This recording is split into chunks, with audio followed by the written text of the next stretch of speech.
George Whitefield, the voice that crossed an ocean. Introduction. The common sprawled before him like a rumpled quilt, some 20 to 30,000 souls pressed shoulder to shoulder across Kennington's trampled grass, and George Whitefield, 24 years old, stood on a makeshift platform with the April sun at his back. It was 1739, and London had never seen anything quite like this. A tavern keeper's son from Gloucester, ordained barely 3 years, who had begun field preaching to Bristol's coal miners at Kingswood just 2 months earlier, now drawing London crowds that made bishops blanch and magistrates mutter about disorder. His voice carried, Franklin would later compute it could reach 30,000, not merely in volume but in penetration, each word striking like a nail driven home. The multitude swayed, women wept, hardened colliers from Bristol's mines stood transfixed. He preached predestination as if it were news, free grace as if it cost everything, the new birth as if a man's eternal destiny hung on this April afternoon. And perhaps it did. He was nobody, really. His father had died when George was 2, leaving Elizabeth Whitefield to manage the Bell Inn with its clatter of coaches and smell of spilled ale, its card games and pipe smoke and the rough commerce of a Gloucester crossroads. Young George had grown up serving drinks, cleaning stables, watching the gentry pass through with their fine clothes and finer manners, always watching, learning to mimic accents, rehearsing speeches before cracked mirrors. His mother scraped together grammar school fees, he learned Latin, dreamed of the stage, played at cards and cockfights, and cultivated a peacock's vanity. Oxford seemed impossible until a servitor's position opened at Pembroke College, that peculiar arrangement where a poor boy could earn his education by emptying chamber pots for richer students. He took it. Pride swallowed hard, ambition gnawing at his gut. He entered Oxford in 1732 and discovered something he hadn't expected. The Holy Club, Charles and John Wesley's disciplined band, and through them a religion that scorched rather than soothed. What emerged from that furnace, fasting till he collapsed, spiritual diaries tracking every sinful thought, the works righteousness that nearly killed him before Scougel's little book cracked it open, was Calvinistic Methodism, a phrase that would have puzzled the Puritans but captured something essential.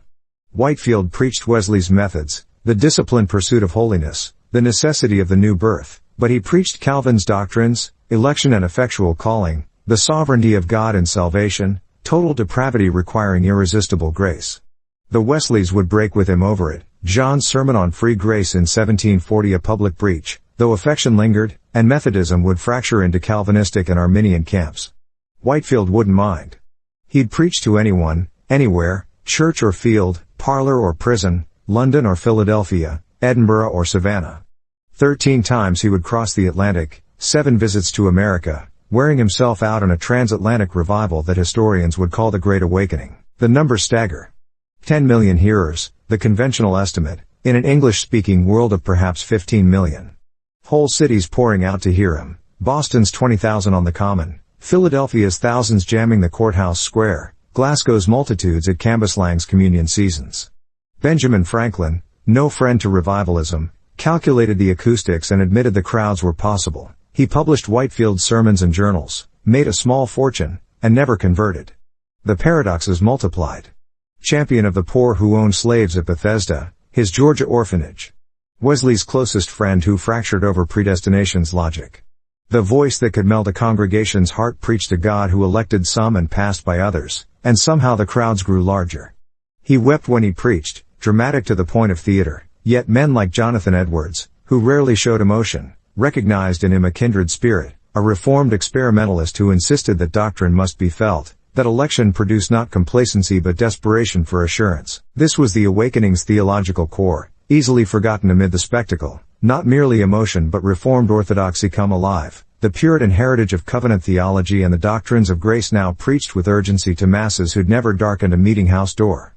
Whitefield stood in a line, Augustine, Calvin, the Synod of Dort, the Westminster Assembly, New England's first generation, but he carried those doctrines into the fields, made election evangelistic, turned perseverance of the saints into a soul-searching question. Have you been born again? The established church recoiled.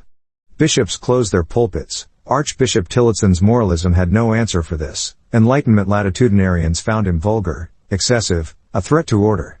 The masses disagreed. They came in wagons and on foot, stood in rain and snow, went home changed or convicted or at least disturbed. Something was happening, a fire spreading across the colonies and the British Isles, and Whitefield was its bellows. Yet for all the crowds, all the conversions claimed and critics answered, There was the man himself, asthmatic, often ill, pushing past exhaustion, crossing the Atlantic when the voyage could kill. Married briefly, poorly, his wife Elizabeth would die in 1768, leaving him to press on alone. Bethesda, his Georgia dream, would drain his finances and conscience both, orphans fed, yes, but eventually on the labor of enslaved people he'd petition to legalize, a contradiction he'd never escape. The friendship with Wesley strained but never broken. The preaching that never stopped, even when his voice gave out, even when his heart labored. He'd say he'd rather wear out than rust out, and he meant it. September 1770, Newburyport, Massachusetts. A meeting house candlelit, a worn-out voice strengthening one last time, a congregation weeping, the text from 2 Corinthians urging self-examination. By morning, 55 years old, he was dead. They buried him under the pulpit where he'd preached his last sermon, and the pilgrimage began at once. Chapter 1, Bell Inn and Oxford Shade, 1714-1735. Gloucester Smoke and Tavern Talk. The Bell Inn stood where Southgate Street bent toward the Cathedral Close, a half-timbered warren of tap rooms and sleeping chambers, coaching yard and stables, the whole establishment reeking of hops and horse sweat and the river's damp. George Whitefield drew his first breath there on the 16th of December 1714, old style. The 27th of December by the new calendar Parliament would mandate in 1752, though the infant couldn't have cared about chronological niceties. His father, Thomas Whitefield, kept the inn with the bluff heartiness required of the trade, pouring ale, settling disputes, managing a business that fed travelers and locals alike in a city still medieval in its bones. Elizabeth Whitefield, his mother, worked beside him, capable and sharp-tongued, the sort of woman who could haggle with brewers and quiet a rowdy taproom with a glance. They had other children. George was the youngest of 7, and for 2 years the boy knew a father's rough affection, the smell of tobacco on wool, the rumble of masculine voices discussing politics and prices and the state of the roads. Then Thomas died. George was too old enough perhaps to sense the absence but too young to understand its weight. The inn didn't close. Elizabeth kept it running through sheer will, though the toll showed in her lined face and thinning patience. Her sons helped when old enough, but the work was unending. Barrels to tap, linens to wash, accounts to settle, drunks to eject. George grew up amid it, a small figure darting between tables, learning early to read faces and anticipate needs, the publican's son absorbing the rhythms of a trade that mixed all classes. Gentlemen's coaches stopped at the Bell on their way to Bristol or London. Merchants haggled over manifests. Farmers drank away market day profits. Bristol sailors, when they wandered this far inland, told tales that made the boy's eyes widen. He watched them all. He listened. And he learned to perform. The theater was in his blood, or so he'd claim later, with the convert's need to dramatize his unconverted state. He adored plays, sneaking off to watch traveling companies when they set up in Gloucester, memorizing speeches, practicing gestures before whatever reflective surface he could find. His mother caught him once declaiming Hamlet to the stable wall. She boxed his ears, not for the acting but for shirking his duties. School provided some escape. Elizabeth somehow scraped together fees for the Crypt Grammar School, an ancient foundation attached to St. Mary de Crypt Church, where boys from merchant families studied Latin and Greek and the rudiments of theology. George proved clever, quick with languages, possessed of a memory that could hold entire speeches after one reading. His schoolmaster noticed, his classmates teased him for it. He learned to walk the line between showing off and hiding his light, a social calculus that would serve him lifelong. But the Bell Inn was his real education. He served drinks, hauled firewood, cleaned guest chambers, swept floors, endured the condescension of travelers who saw only the landlady's brat. Class cut both ways in England, and George Whitefield occupied an awkward middle ground, above the laborers, below the gentry, caught in that space where ambition had room to fester. He wanted more. Exactly what, he couldn't say, perhaps the stage, perhaps orders in the Church of England, perhaps simply not to spend his life wiping ale from oak tables. His vanity grew with his theatrical flair. He dressed well when he could afford it, cultivated a knowing air, played at cards despite his mother's disapproval, attended cockfights and races, flirted with girls, drank enough to know the taste if not the addiction. Later, Puritan memoirists would have called this his unregenerate state. Whitefield himself, writing his journals years afterward, painted it darker than it likely was, the convert's tendency to exaggerate pre-conversion sin. The truth was probably simpler. He was a bright, vain, ambitious boy from a respectable but struggling family, trying to find a path upward in a society that offered few. One path, improbable but possible, was Oxford. The universities accepted servitors, poor students who worked their way through by serving their wealthier classmates, a system designed less for charity than for maintaining the college's labor force. It was degrading, everyone knew. Servitors ate separately, dressed plainly, performed menial tasks that gentlemen commoners wouldn't touch. But it was Oxford. George applied to Pembroke College in 1732, 18 years old, desperate enough to accept the humiliation if it meant escaping the Bellen's gravitational pull. His mother gave her blessing, one less mouth to feed, one son with a chance, and that June, George Whitefield left Gloucester for Oxford's honey-colored stone and ancient hierarchies, carrying everything he owned in a single trunk. He had no idea what was waiting. Not merely the servitor's grind, though that would be harsh enough. Not merely the academic discipline, though his grammar school Latin would prove inadequate for university lectures. What waited at Pembroke College was the Holy Club, Charles Wesley's invitation, and through that doorway a religious intensity that would scorch away the theater-loving, card-playing, ambitious boy from the Bell Inn. But not yet. First came the shock of arrival, the realization that Oxford's stone and tradition rested on a foundation of class distinction more rigid than anything Gloucester had shown him. He'd traded the Bell Inn smoke for the university's shade, and found the shade had teeth. The poor scholar's gown, the servitor's gown marked him like a brand, plain black without the gentleman commoner's embellishments, advertising poverty to anyone with eyes. George Whitefield wore it into his first Oxford morning and felt the stares like blows, felt, too, the impulse to shrug it off with theatrical bravado, to act as if degradation were merely another role. He couldn't. The role was real. His first task was emptying chamber pots for richer students, boys his own age who'd arrived with servants and spending money, who treated him with the casual cruelty of those who'd never known want. He scrubbed floors, carried firewood, served at meals while his betters ate, returned to his own cramped quarters to study by rushlight because candles cost money he didn't have. Oxford's beauty, and it was beautiful, all soaring Gothic and manicured quadrangles, became a kind of reproach, each elegant arch reminding him of his position at the bottom. The academics nearly broke him. His crypt school Latin, adequate for Gloucester, proved thin against university standards. Lectures on Aristotle and Cicero left him scrambling, spending hours on passages that gentlemen commoners skimmed with bored competence. He'd expected this, steeled himself for it, but the reality of his intellectual inadequacy stung worse than the social humiliation. He was bright, he knew he was bright, yet here were boys no smarter who sailed through because they'd had proper preparation, expensive tutors, years of leisure to cultivate learning while he'd hauled ale barrels. The injustice of it gnawed at him. He worked harder, sleeping less, driving himself with a ferocity that alarmed his few friends. Pride and desperation tangled together. He would prove himself, would rise above the servitor's gown, would make Oxford acknowledge his worth even if it killed him. Pembroke College had one feature, though, that George hadn't anticipated. Charles Wesley, the younger of two remarkable brothers, who'd founded something called the Holy Club, though detractors called it less flattering names, Methodists for their methodical piety, or Bible moths, or enthusiasts, that last said with curled lips. Charles noticed the intense servitor who worked too hard and kept to himself, noticed, too, something beyond ambition in the boy's eyes, a hunger that might respond to spiritual direction.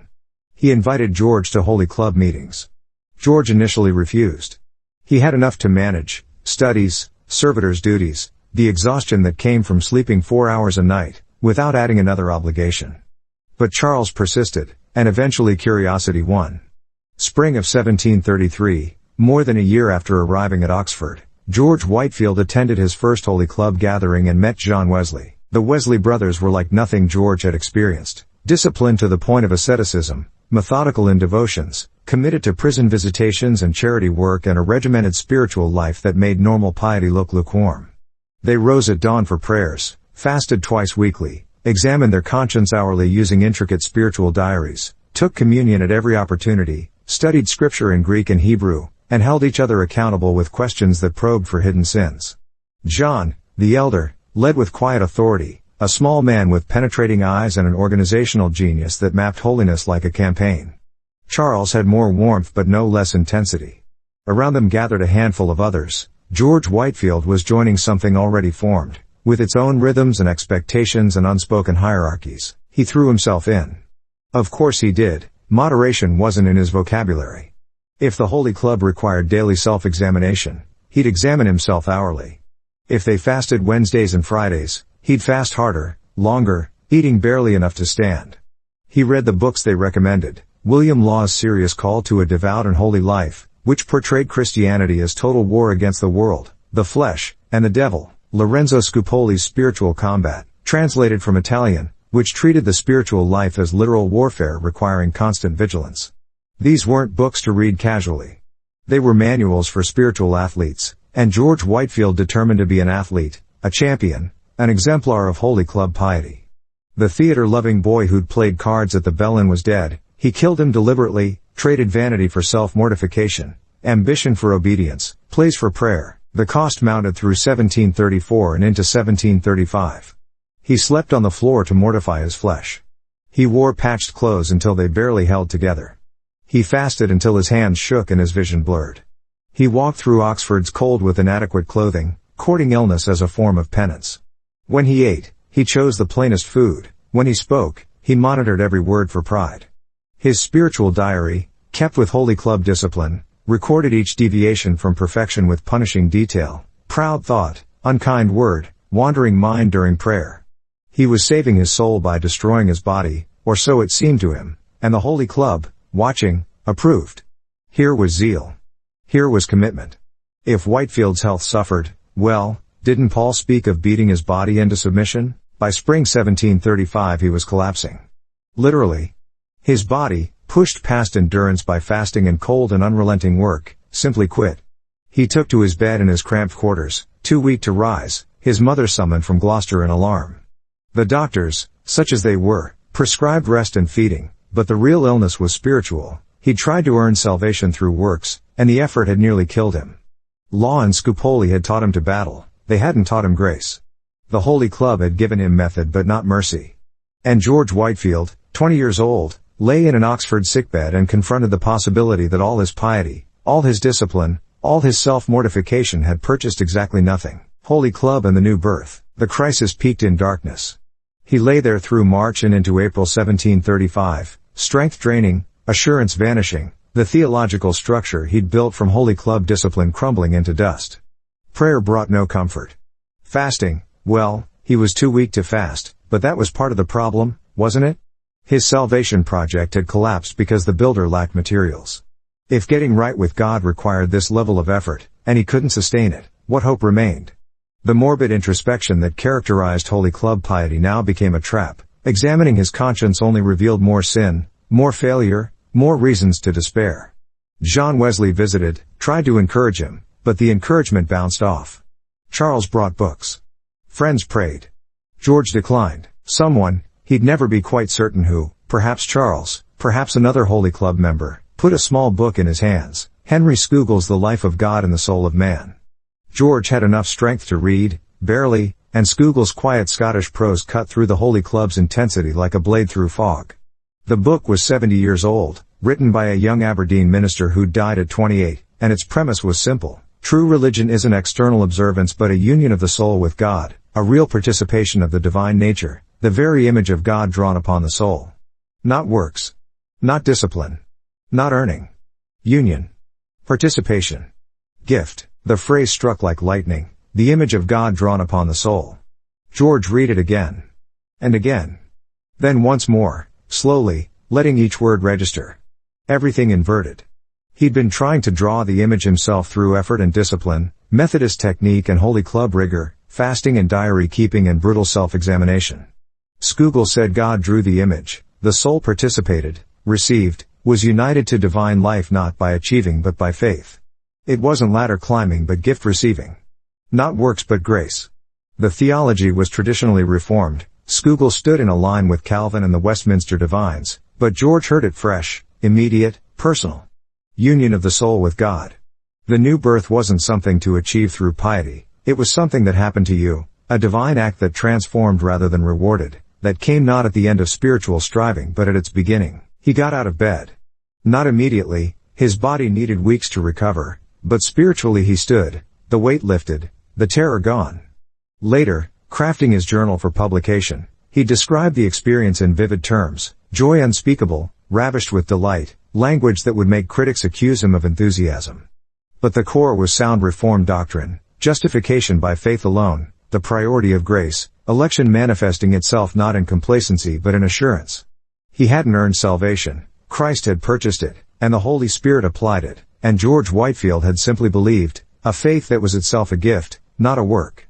The irony would become clear later. His frantic Holy Club piety had been necessary precisely in demonstrating its own inadequacy, driving him to the end of himself so grace could enter. The Puritans called it preparation, the axe laid to the root of self-righteousness. George had felt the axe. Recovery brought clarity. He continued with the Holy Club but differently, no longer striving for merit but from gratitude, discipline now serving assurance rather than earning it. He read the Puritans voraciously, John Owen on communion with God, Richard Sibbes on the bruised reed, Thomas Goodwin on election, the whole rich tradition of Reformed experimental divinity that married Calvinist doctrine to warm-hearted piety. These men understood what Law and Scupoli hadn't quite captured, that total depravity and irresistible grace, election and perseverance, far from producing coldness, generated overwhelming gratitude, an assurance grounded not in one's performance but in Christ's finished work. Whitefield drank it in. The doctrine that would separate him from Wesley, predestination, limited atonement, effectual calling, wasn't for him a cold logical system but personal, experiential, the truth that had saved him when nothing else could. By 1736 he knew he'd preach.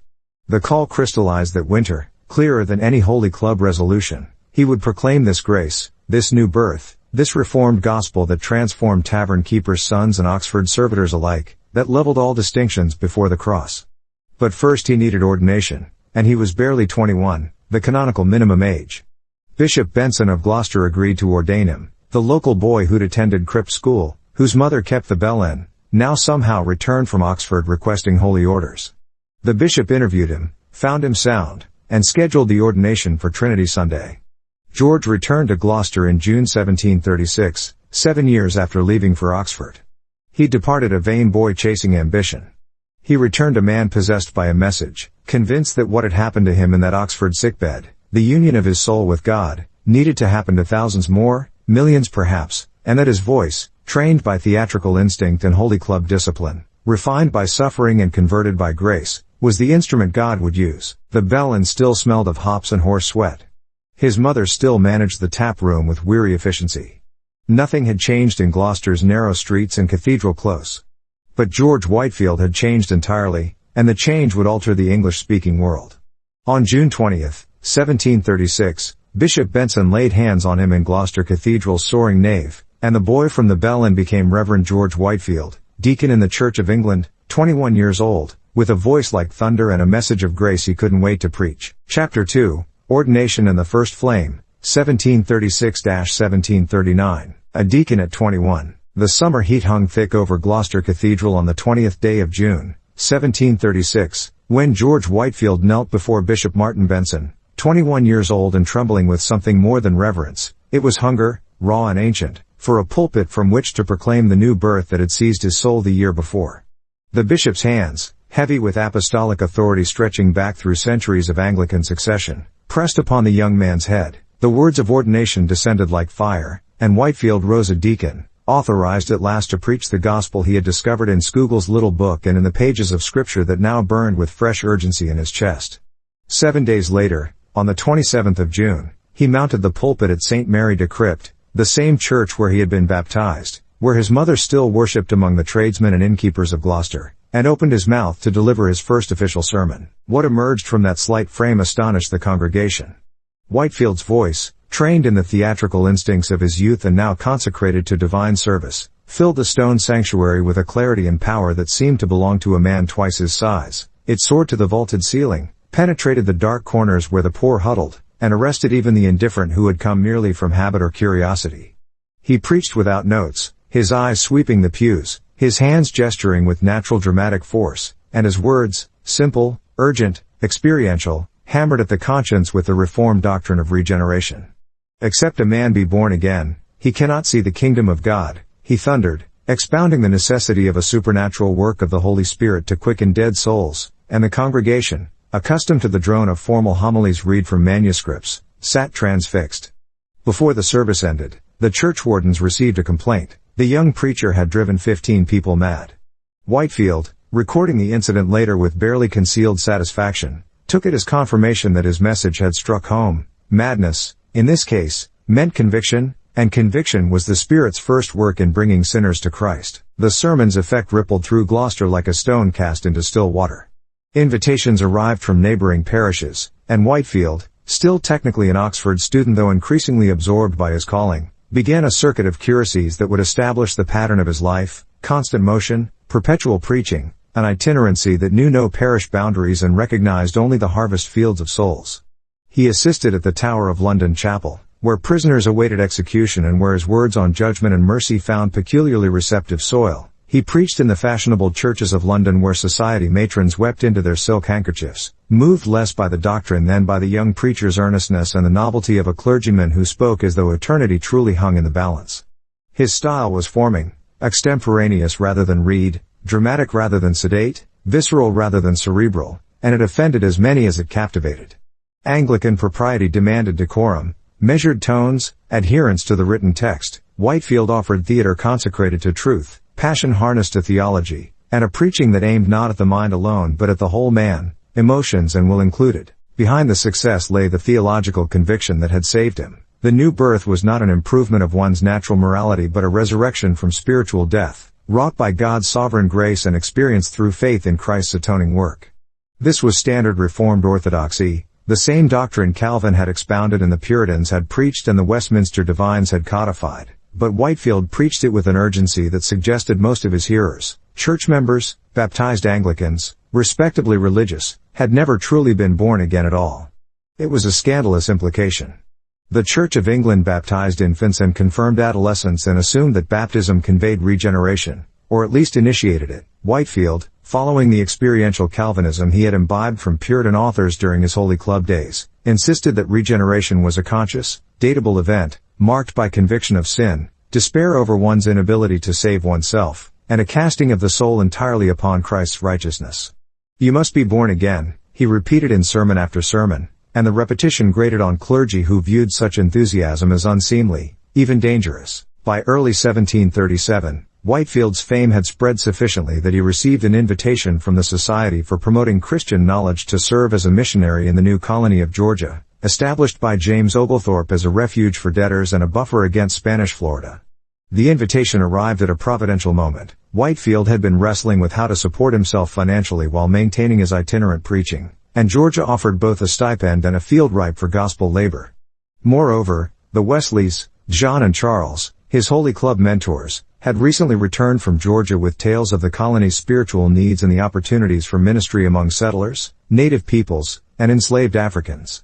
Whitefield accepted the appointment, delayed by the necessity of completing his Oxford degree and securing priest's ordination, and spent the autumn months of 1737 preparing for departure while continuing to preach wherever doors opened. His reputation grew. Crowds swelled. Opposition hardened among established clergy who resented this young upstart's implicit criticism of their cold formalism. On the 30th of December, 1737, Whitefield sailed from Deal aboard the Whittaker, bound for Savannah, leaving behind an England beginning to stir with religious awakening and carrying with him the conviction that God had called him to preach the gospel not merely in parish pulpits but across oceans and continents, to any who would hear. Fields white for harvest. The Georgia coast emerged from the Atlantic haze on the 7th of January, 1738, a low line of green and marsh that promised either paradise or pestilence, depending on one's disposition. Whitefield, 23 years old and seasick from the crossing, chose to see it as the former, a new Eden where the gospel might flourish unburdened by the corrupt ecclesiastical machinery of the old world. Savannah itself, when he disembarked, proved less Edenic, a struggling town of wooden structures and sandy streets, oppressively hot even in January, populated by a mix of English debtors, Scottish Highlanders, German Lutherans, and a handful of enslaved people, slavery being technically illegal in Georgia at the time, though the law was loosely enforced. The Wesleys had left their mark. John's rigid discipline had alienated much of the population, and Charles's brief, chaotic tenure had ended in disgrace after he fell into conflicts over an inappropriate romantic entanglement. Whitefield, arriving with fewer illusions and more practical sense, set about establishing himself as a pastor rather than a reformer. He preached, of course, that was his gift and his compulsion, and the colonists, starved for competent ministry, responded with gratitude if not always with conviction. His style, honed in England's crowded churches, adapted well to the crude meeting houses and open-air gatherings of the frontier. He preached in Savannah's wooden church, in the Presbyterian meeting at Darien where Scottish settlers maintained their Calvinist rigor, in the homes of German pietists who reminded him of the Halle orphanage he had read about in Frank's accounts. The heat exhausted him, the mosquitoes tormented him, and the primitive conditions, sleeping on hard boards, eating coarse food, riding rough trails through pine forests and swamps, wore at his constitution, already weakened by the Oxford asceticism of 1735. Yet he persevered, driven by a vision that was crystallizing with each passing week. Georgia needed an orphanage. The idea had been planted before he left England, nurtured by his reading of August Hermann Frank's work at Halle, where a pietist community sustained hundreds of orphans through prayer and labor, creating a model of Protestant charity that inspired evangelicals across Europe. Georgia, Whitefield saw, was full of orphans, children whose parents had died of fever or snakebite or simple exhaustion, wards of a colony too poor and disorganized to care for them properly. An orphanage here could serve multiple purposes. It would provide for the children's physical needs, educate them in letters and trades, ground them in Reformed doctrine, and demonstrate to the world that evangelical religion produced tangible good works, not merely emotional enthusiasms. The vision seized him completely. He enlisted James Habersham, a capable young Englishman who had accompanied him from London, as a future superintendent, and began planning in earnest, where to locate the orphanage, how to fund it, what land to acquire, how to structure the institution so that it would be economically self-sustaining through agricultural labor and craft production. The problem, immediately apparent, was money. Georgia was impoverished, the colonists barely surviving, and the trustees in London had little to spare for charitable experiments. Whitefield realized he would have to return to England to raise the necessary funds, leveraging his growing fame as a preacher to open purses for Bethesda, the name he had chosen for the orphanage, meaning House of Mercy, borrowed from the biblical pool where Christ healed the paralytic. The decision to return so soon after arriving troubled him. It looked like inconstancy, a failure to persevere in the field to which God had called him. But practicality won out. Without funding, the orphanage was mere fantasy, and Whitefield, for all his evangelical zeal, possessed a shrewd understanding of how institutions functioned. They required capital, management, and publicity, none of which Georgia could provide but all of which England might. He departed Savannah in late summer 1738, having spent less than 5 months in the colony, and arrived back in England in early December to find that his absence had only heightened his celebrity. London churches that had welcomed him 18 months earlier now clamored for his return. His sermons were printed and distributed. His reputation as the boy preacher who moved hardened hearts had spread through the coffee houses and parlors, and even skeptics admitted that whatever one thought of his theology, the young man could preach. But a countercurrent was rising as well. Anglican bishops, disturbed by reports of Whitefield's irregularities, his refusal to read his sermons, his emphasis on instantaneous conversion, his habit of crossing parish lines without permission, began closing pulpits to him. By January 1739, as he prepared for ordination to the priesthood, Whitefield found himself in the curious position of being England's most famous preacher and increasingly unwelcome in England's churches. The ordination itself took place on the 14th of January, 1739, at Christ Church, Oxford, where Bishop Benson once again laid hands on him, this time conferring the fullness of Anglican orders.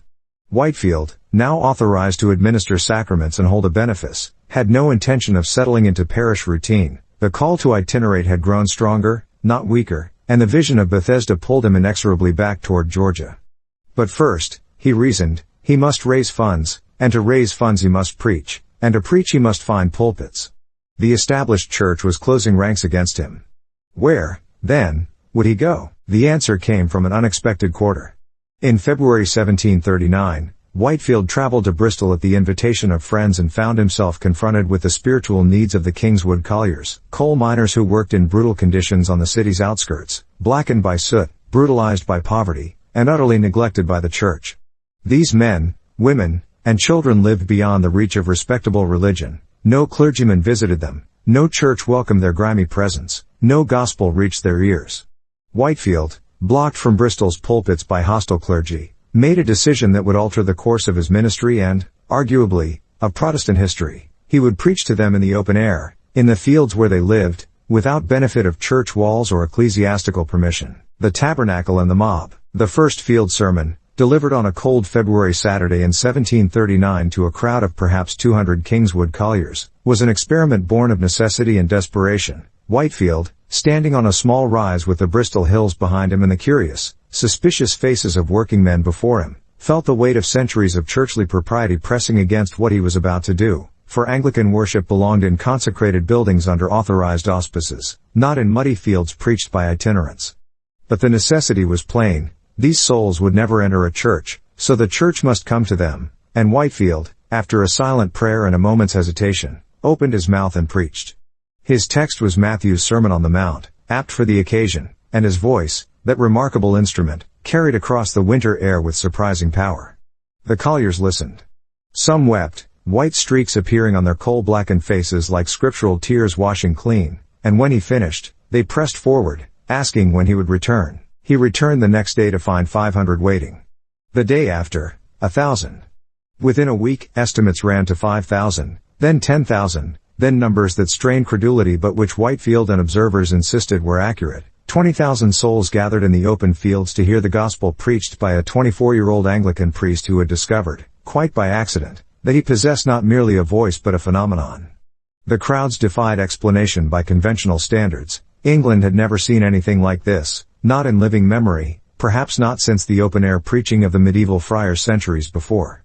Whitefield preached multiple times daily, his voice holding out through what should have been impossible strain, and the colliers, joined now by Bristol merchants, by farmers from surrounding villages, by curious skeptics and earnest seekers, stood in rain and cold to hear him expound the doctrines of sin, grace, and redemption with a directness and urgency that bypassed the intellect and seized the heart. The phenomenon spread to London. By April 1739, Whitefield was preaching at Moorfields, a disreputable area on the city's outskirts where crowds gathered for less savory entertainments, cockfights, bear baiting, public executions. Here, in the very territory Satan seemed to have claimed for vice and violence, Whitefield planted his pulpit and preached Christ crucified.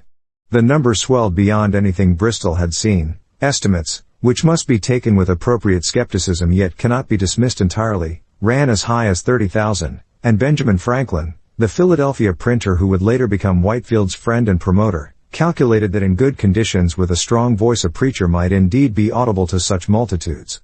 The spectacle was unprecedented. London's streets emptied as people hurried to Moorfields, shopkeepers shuttered their businesses, even the theaters complained of lost revenue.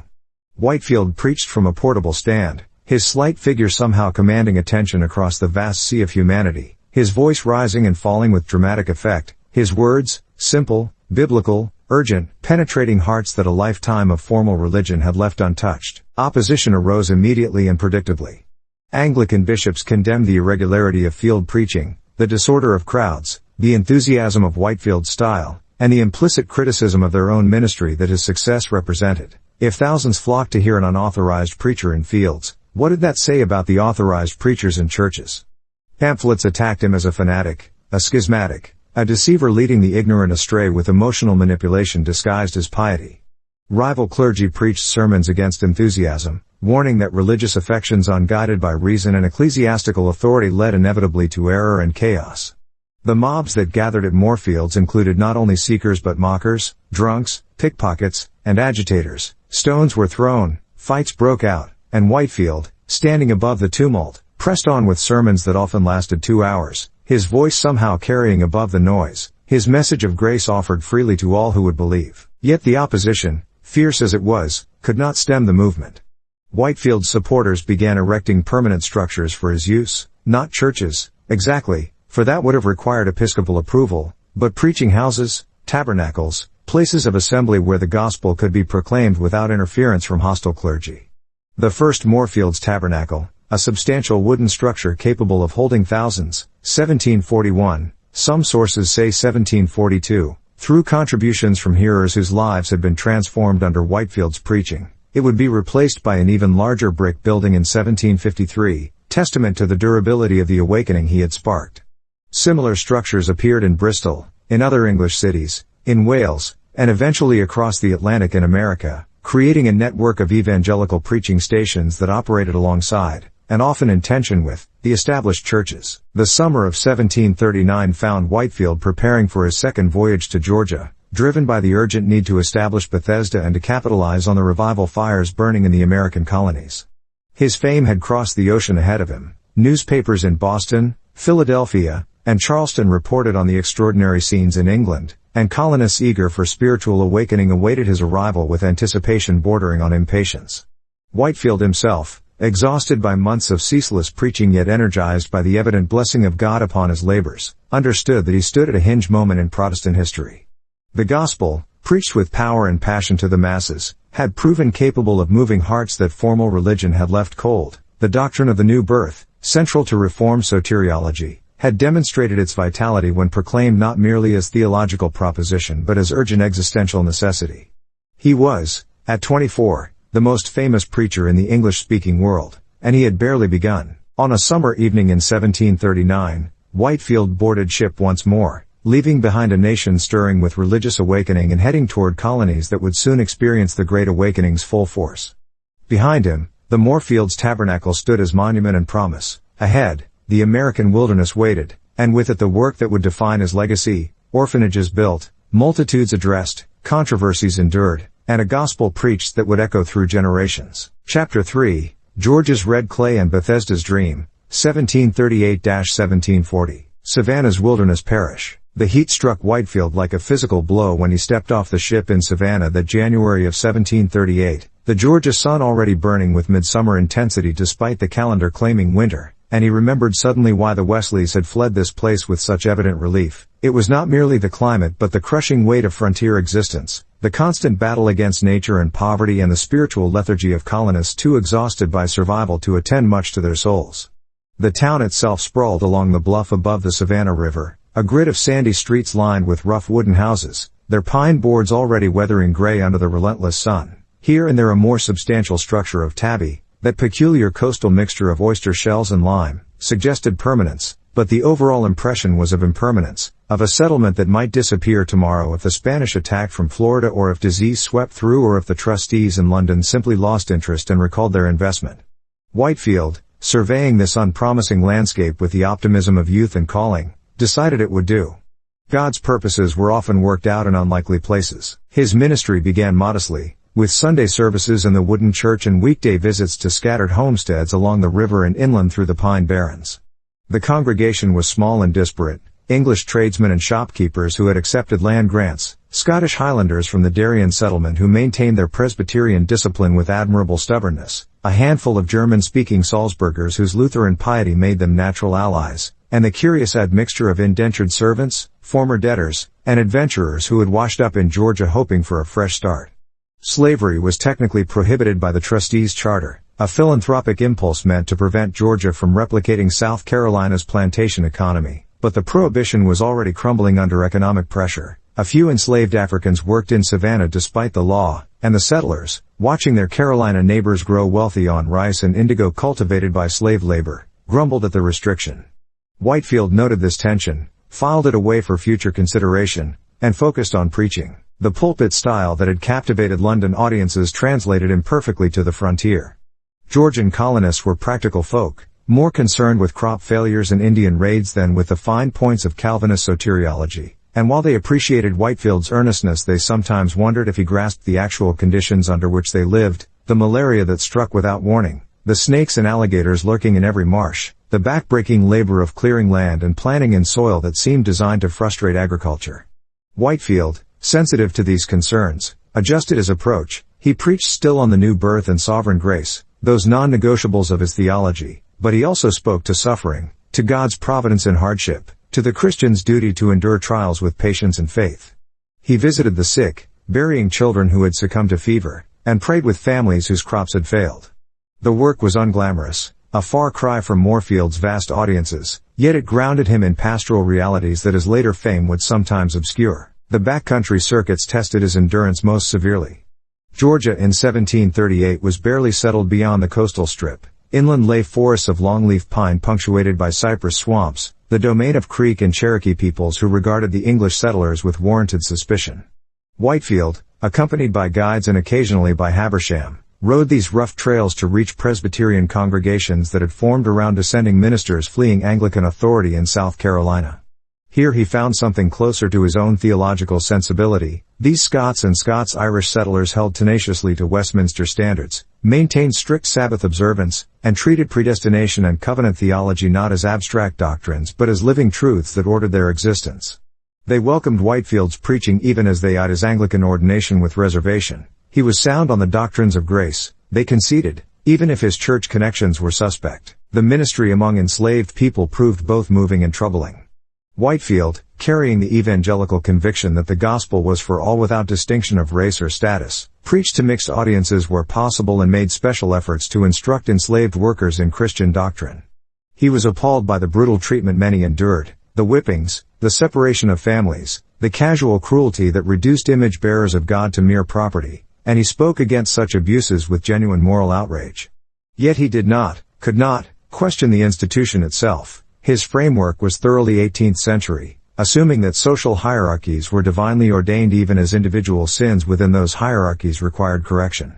He urged masters to treat enslaved people humanely, to provide religious instruction, to recognize their common humanity before God. He urged the enslaved to faithfulness, patience, and Christian submission, promising them that heaven knew no distinction of bond or free.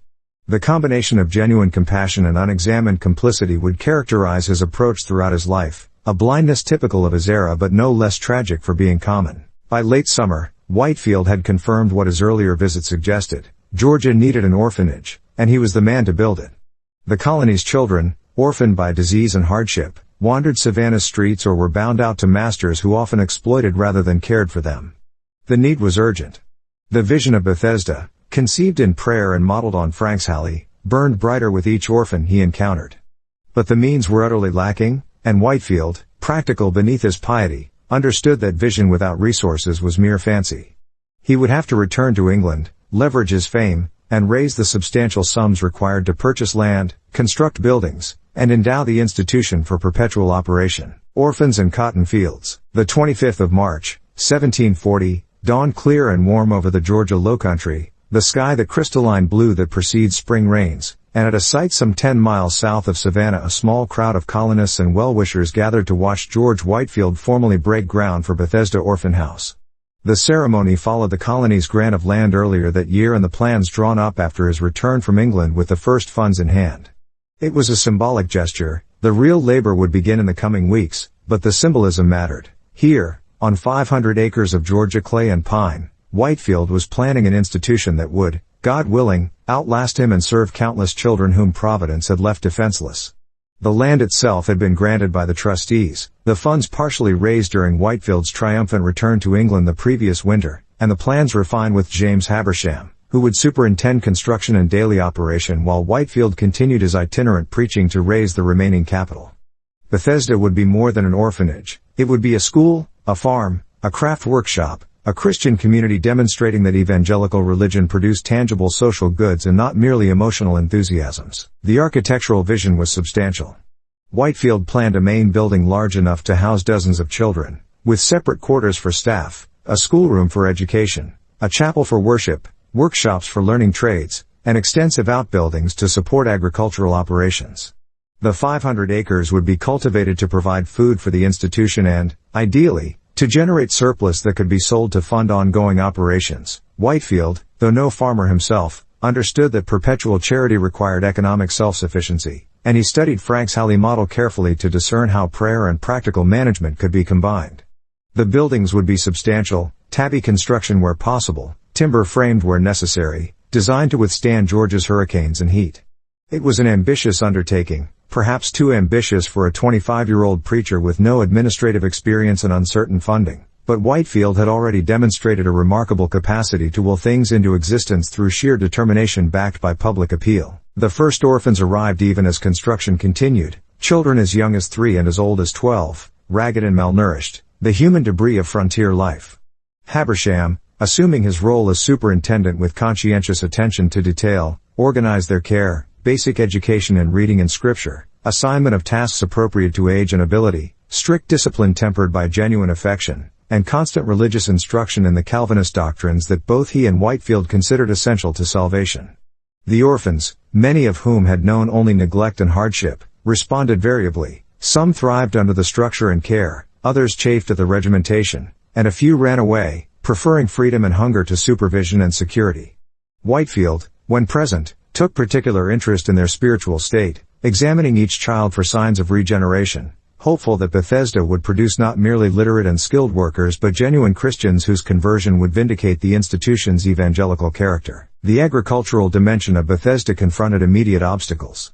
Georgia's soil, sandy and nutrient-poor, required intensive labor to produce decent yields. The climate, while allowing year-round cultivation, brought devastating droughts and insect plagues, and the prohibition on slavery meant that Bethesda must rely on hired labor, indentured servants, or the work of the older orphans themselves, all insufficient for the scale of cultivation Whitefield envisioned.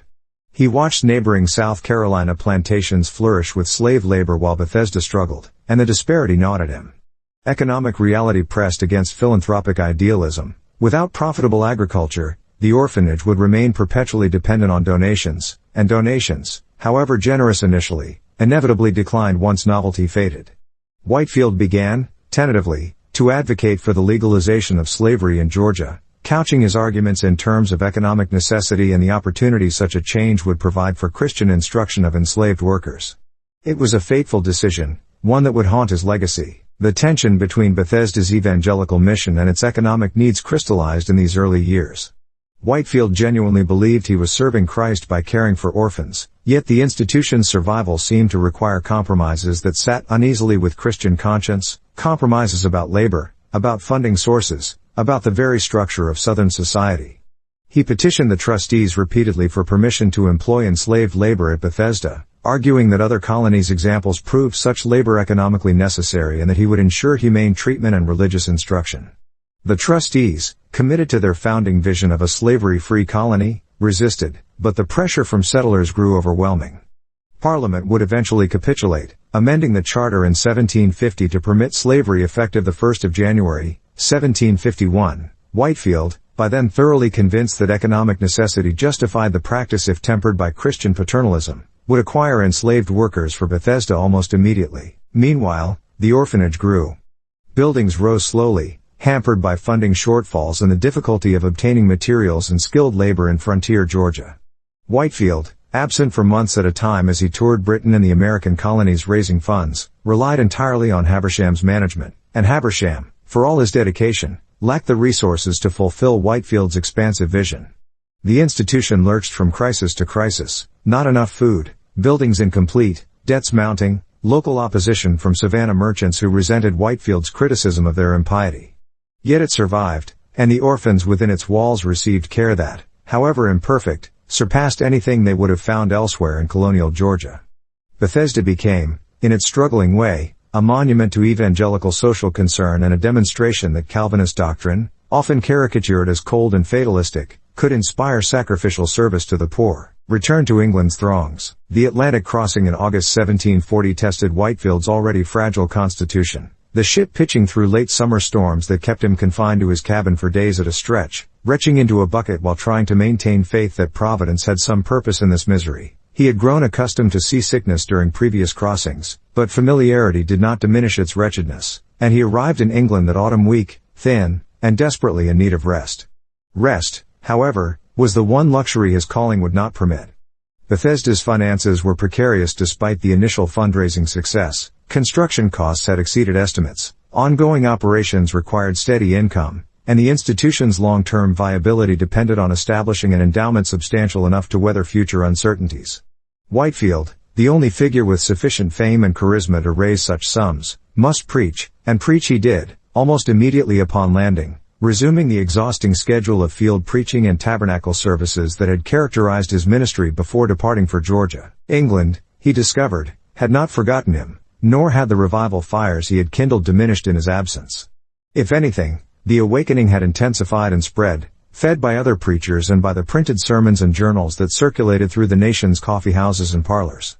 The Moorfields Tabernacle stood as planned, a wooden structure capable of holding several thousand, and crowds filled it whenever Whitefield announced his presence. He preached there multiple times weekly through the winter of 1740-41, his voice somehow recovered from the voyage's debilitation. His message unchanged: the necessity of the new birth, the sovereignty of grace, the complete inability of human effort to contribute to salvation, and the full sufficiency of Christ's atonement for those who would believe.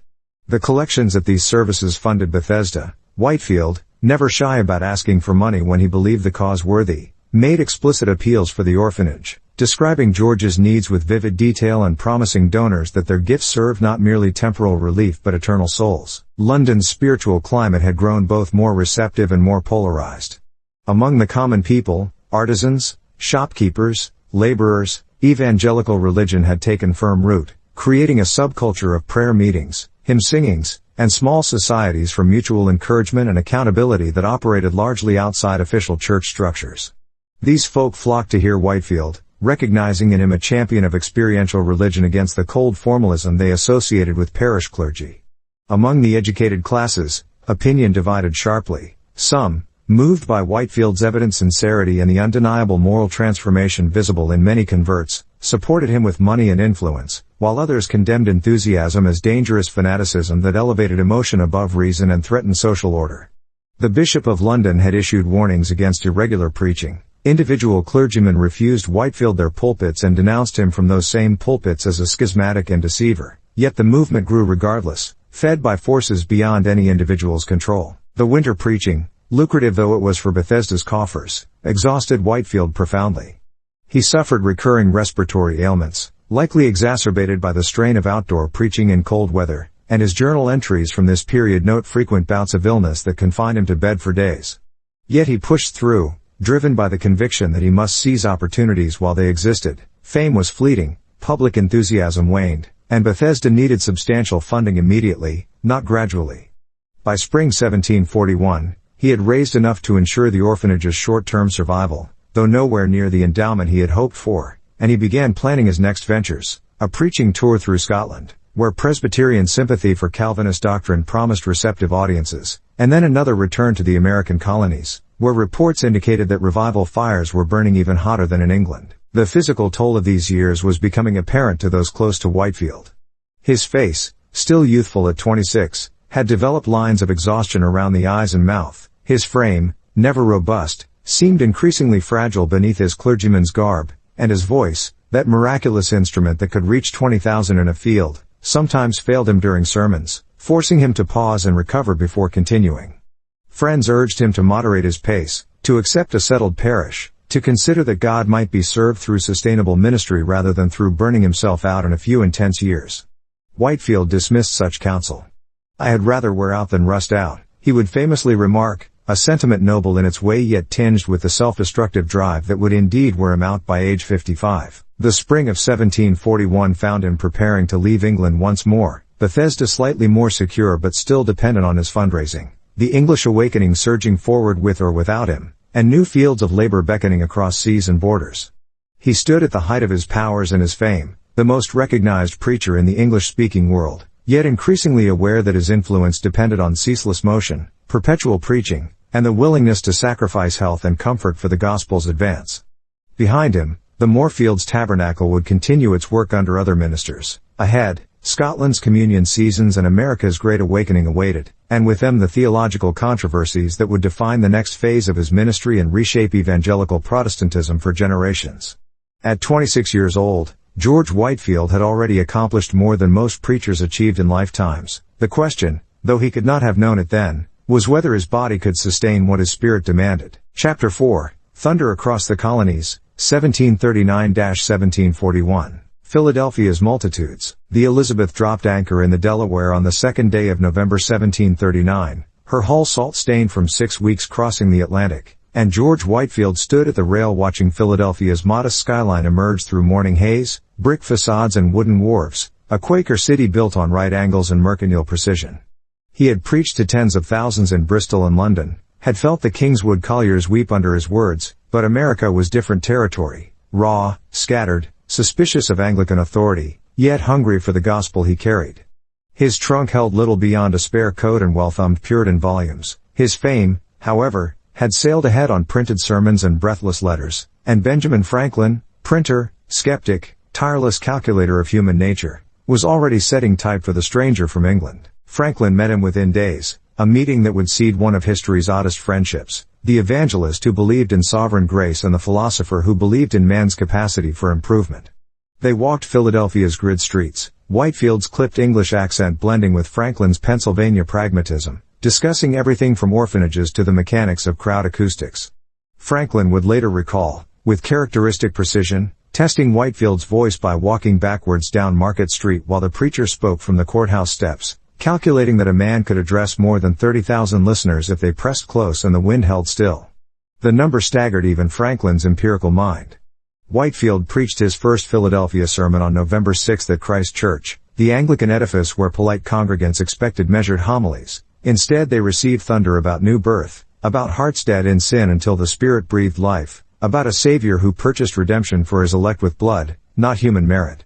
The building couldn't contain the response. By November 8, he had abandoned church walls entirely. The courthouse steps became his pulpit, the autumn air his sanctuary, and Philadelphia's artisans, laborers, merchants, and curious Quakers his congregation, crowds swelling to thousands under chilly skies. Franklin printed his sermons and hawked them at the print shop door. The old skeptic couldn't grasp the theology, dismissed talk of election and effectual calling as so much enthusiasm, yet he admired the effect and later confessed he'd emptied his pockets into the collection for Bethesda because Whitefield's voice made refusal impossible.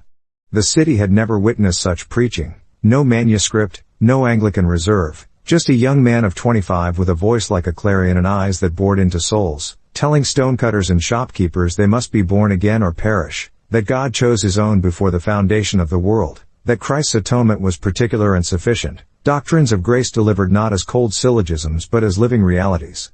He preached mornings and evenings, sometimes twice daily, the crowds thickening until Market Street choked with bodies. The Presbyterian establishment watched with mixed alarm and hope.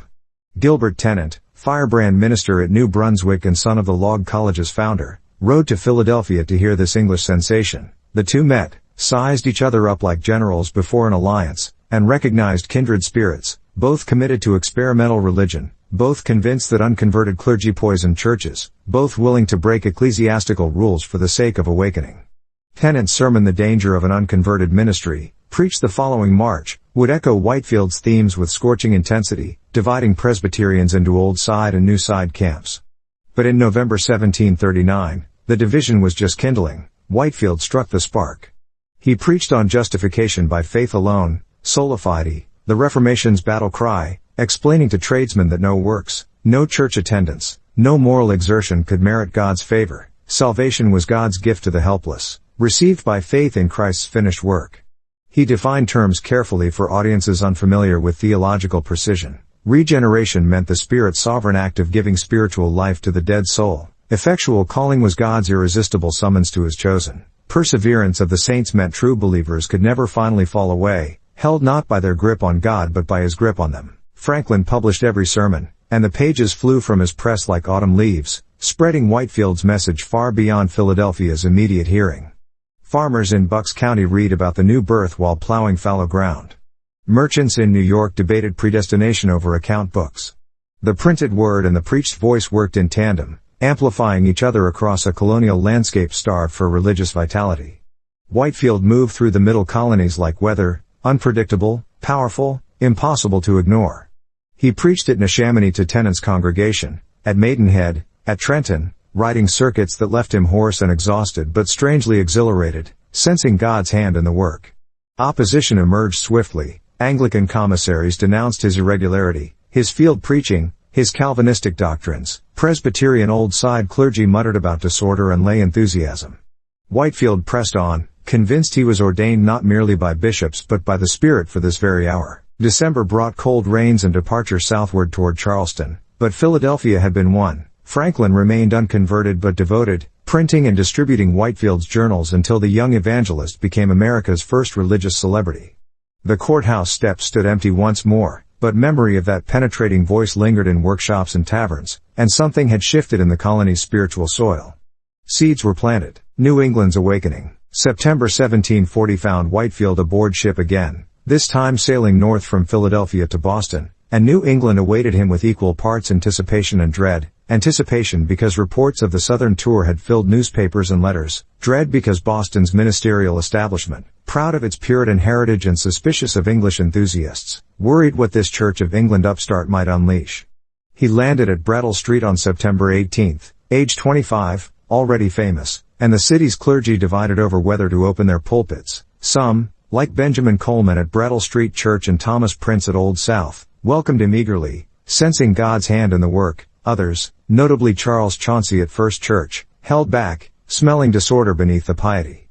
Boston itself was changing, its Puritan rigor softening into Yankee pragmatism, its churches populated more by habit than by the experiential faith the founders had demanded.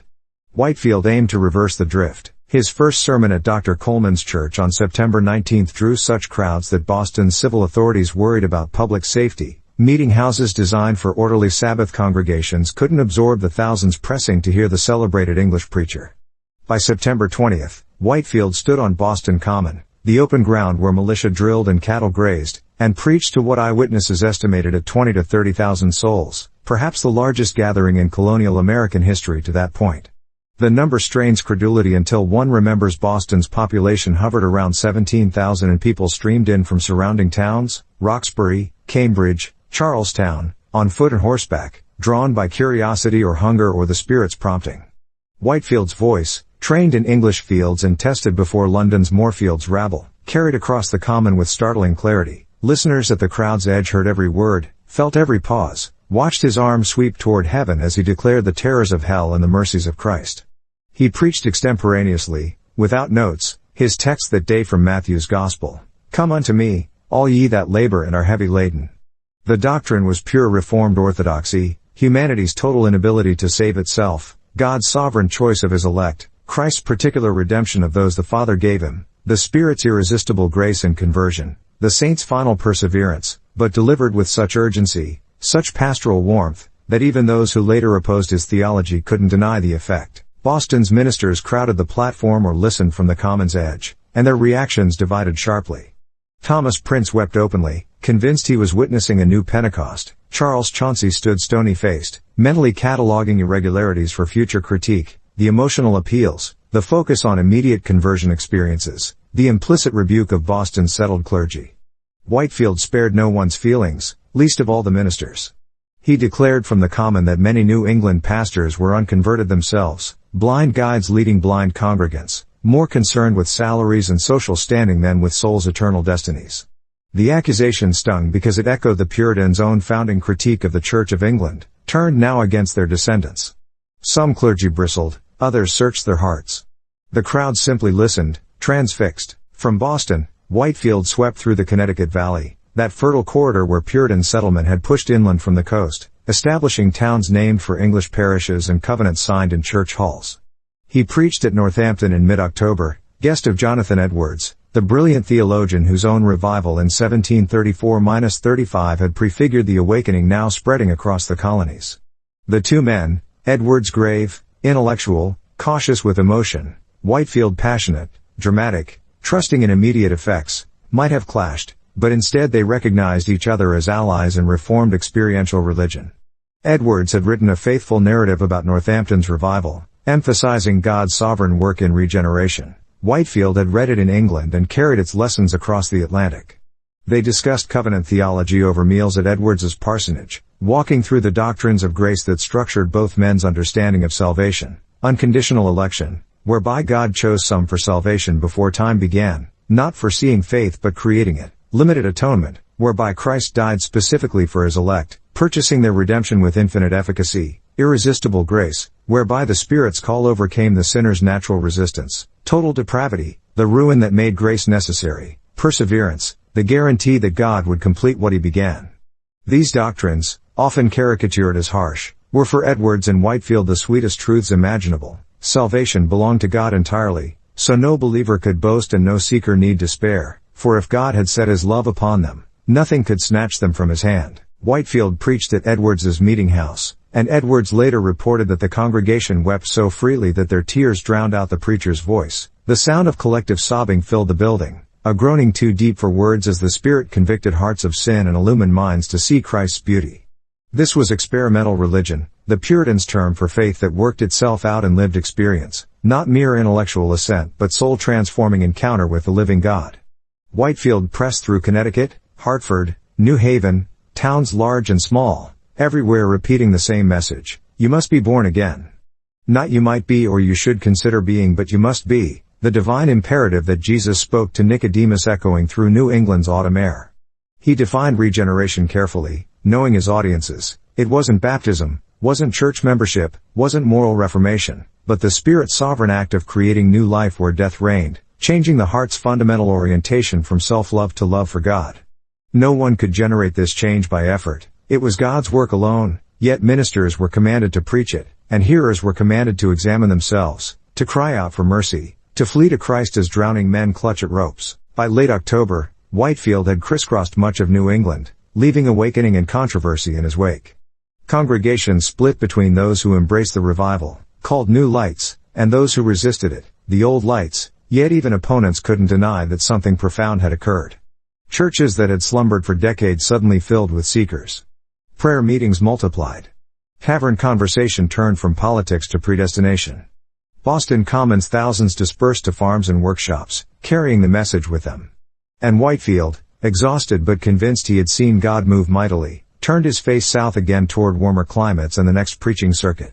The New England awakening would continue without him, sparking debates that would reshape American Christianity, but in the autumn of 1740, he was its catalyst. Edwards, Tennant, and theological fire. Winter descended on the colonies with Whitefield somewhere between Philadelphia and Charleston, his voice hoarse from incessant preaching, his diary filled with exultant entries about God's work among Americans. Behind him stretched a fragile coalition of Reformed ministers united by their commitment to experiential religion and their willingness to break ecclesiastical convention to see souls saved.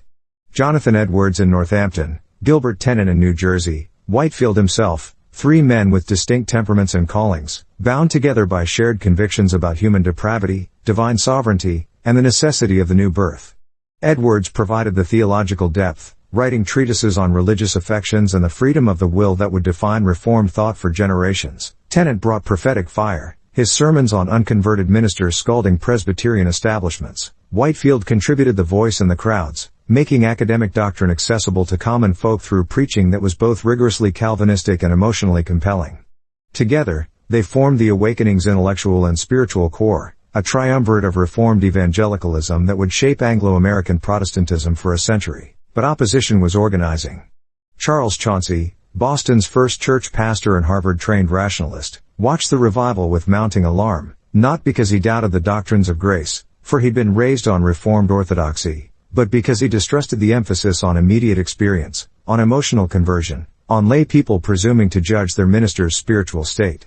Chauncey represented Old Light sentiment, a commitment to order, education, and gradual moral improvement over sudden transformation.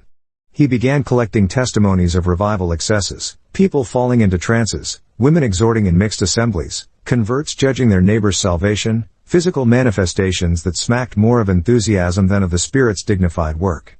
His masterwork, Seasonable Thoughts on the State of Religion in New England, wouldn't appear until 1743, but the research began immediately after Whitefield's New England tour, a systematic catalog of everything Chauncey found troubling about the awakening: itinerancy that disrupted settled ministries, emotionalism that bypassed reason, presumption that confused zealous feeling with true grace. Chauncey's critique cut deep because he aimed not at strawmen but at real problems. Some revival converts did become judgmental, some itinerants did cause chaos, some emotional displays did prove temporary. Yet Chauncey missed the forest for the trees, unable to see that genuine divine work often comes with human excess, that the Spirit moves where he wills without consulting Boston's ministerial decorum. Whitefield himself provided ammunition to critics. His journal, published serially by Benjamin Franklin and distributed widely, contained passages that struck many as arrogant. He pronounced judgments on ministers he barely knew, described divine impressions with breathless certainty, and implied that opposition to the awakening was opposition to God himself. When Whitefield declared that the Archbishop of Canterbury knew no more about true religion than did Muhammad, critics pounced. Here was the enthusiast unmasked, the fanatic who elevated private revelation above order and charity. Even allies like Jonathan Edwards worried that Whitefield's impetuosity would harm the revival's credibility, and Edwards's own writings began to include careful qualifications about religious experience, distinguishing genuine affections from counterfeits, acknowledging that zeal without knowledge could mislead. Yet Edwards never abandoned the awakening or its doctrinal core.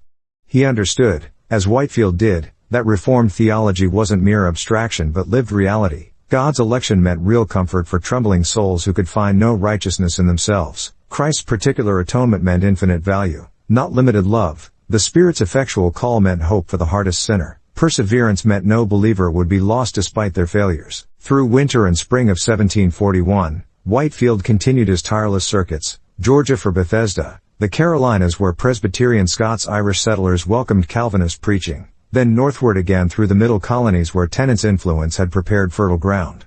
Presbyterian churches split along theological and practical lines. The old side insisted on educated clergy, subscription to the Westminster Confession, and orderly ecclesiastical processes. The new side emphasized conversion over credentials, experiential preaching over formal sermons, and results over propriety. Whitefield sided unhesitatingly with the new side, as did Tennant, and the Synod of Philadelphia fractured in 1741, a division that wouldn't heal for decades. The split pained many, but Whitefield believed it necessary. Better honest division than false unity that tolerated dead orthodoxy masquerading as Reformed faith. He preached that right doctrine without spiritual life was worthless, that the Westminster Confession's glorious truths about God's sovereignty and Christ's sufficiency meant nothing if ministers droned them to sleeping congregants who went home unchanged. True Calvinism, he insisted, wasn't cold predestinarianism but warm experimental religion, the doctrines of grace lighting fires in converted hearts. By late spring 1741, physical exhaustion and financial pressures related to Bethesda drove Whitefield toward another Atlantic crossing. He sailed for Scotland in late June 1741, eager to preach among Presbyterians whose Reformed heritage ran deeper than any English or American stream, and the colonial awakening would have to continue without his presence, though not without his influence. Letters and journals kept his name before American readers. Local pastors, emboldened by his example, took up itinerant preaching in their own regions. Edwards continued to pastor Northampton and write theology that gave intellectual heft to the revival's claims. Tennant thundered against formalism. The debates intensified. Chauncey's critiques multiplied. Churches divided. Yet hundreds, perhaps thousands, testified to genuine conversion, to hearts changed from stone to flesh, to new love for God and neighbor, to joy in doctrines that had once seemed harsh or incomprehensible. The controversy would rage for years. Historians still debate whether the Great Awakening helped or harmed American Christianity, whether its emotionalism corrupted Puritan sobriety or its Reformed orthodoxy saved the faith from Enlightenment rationalism. Whitefield cared little for such debates.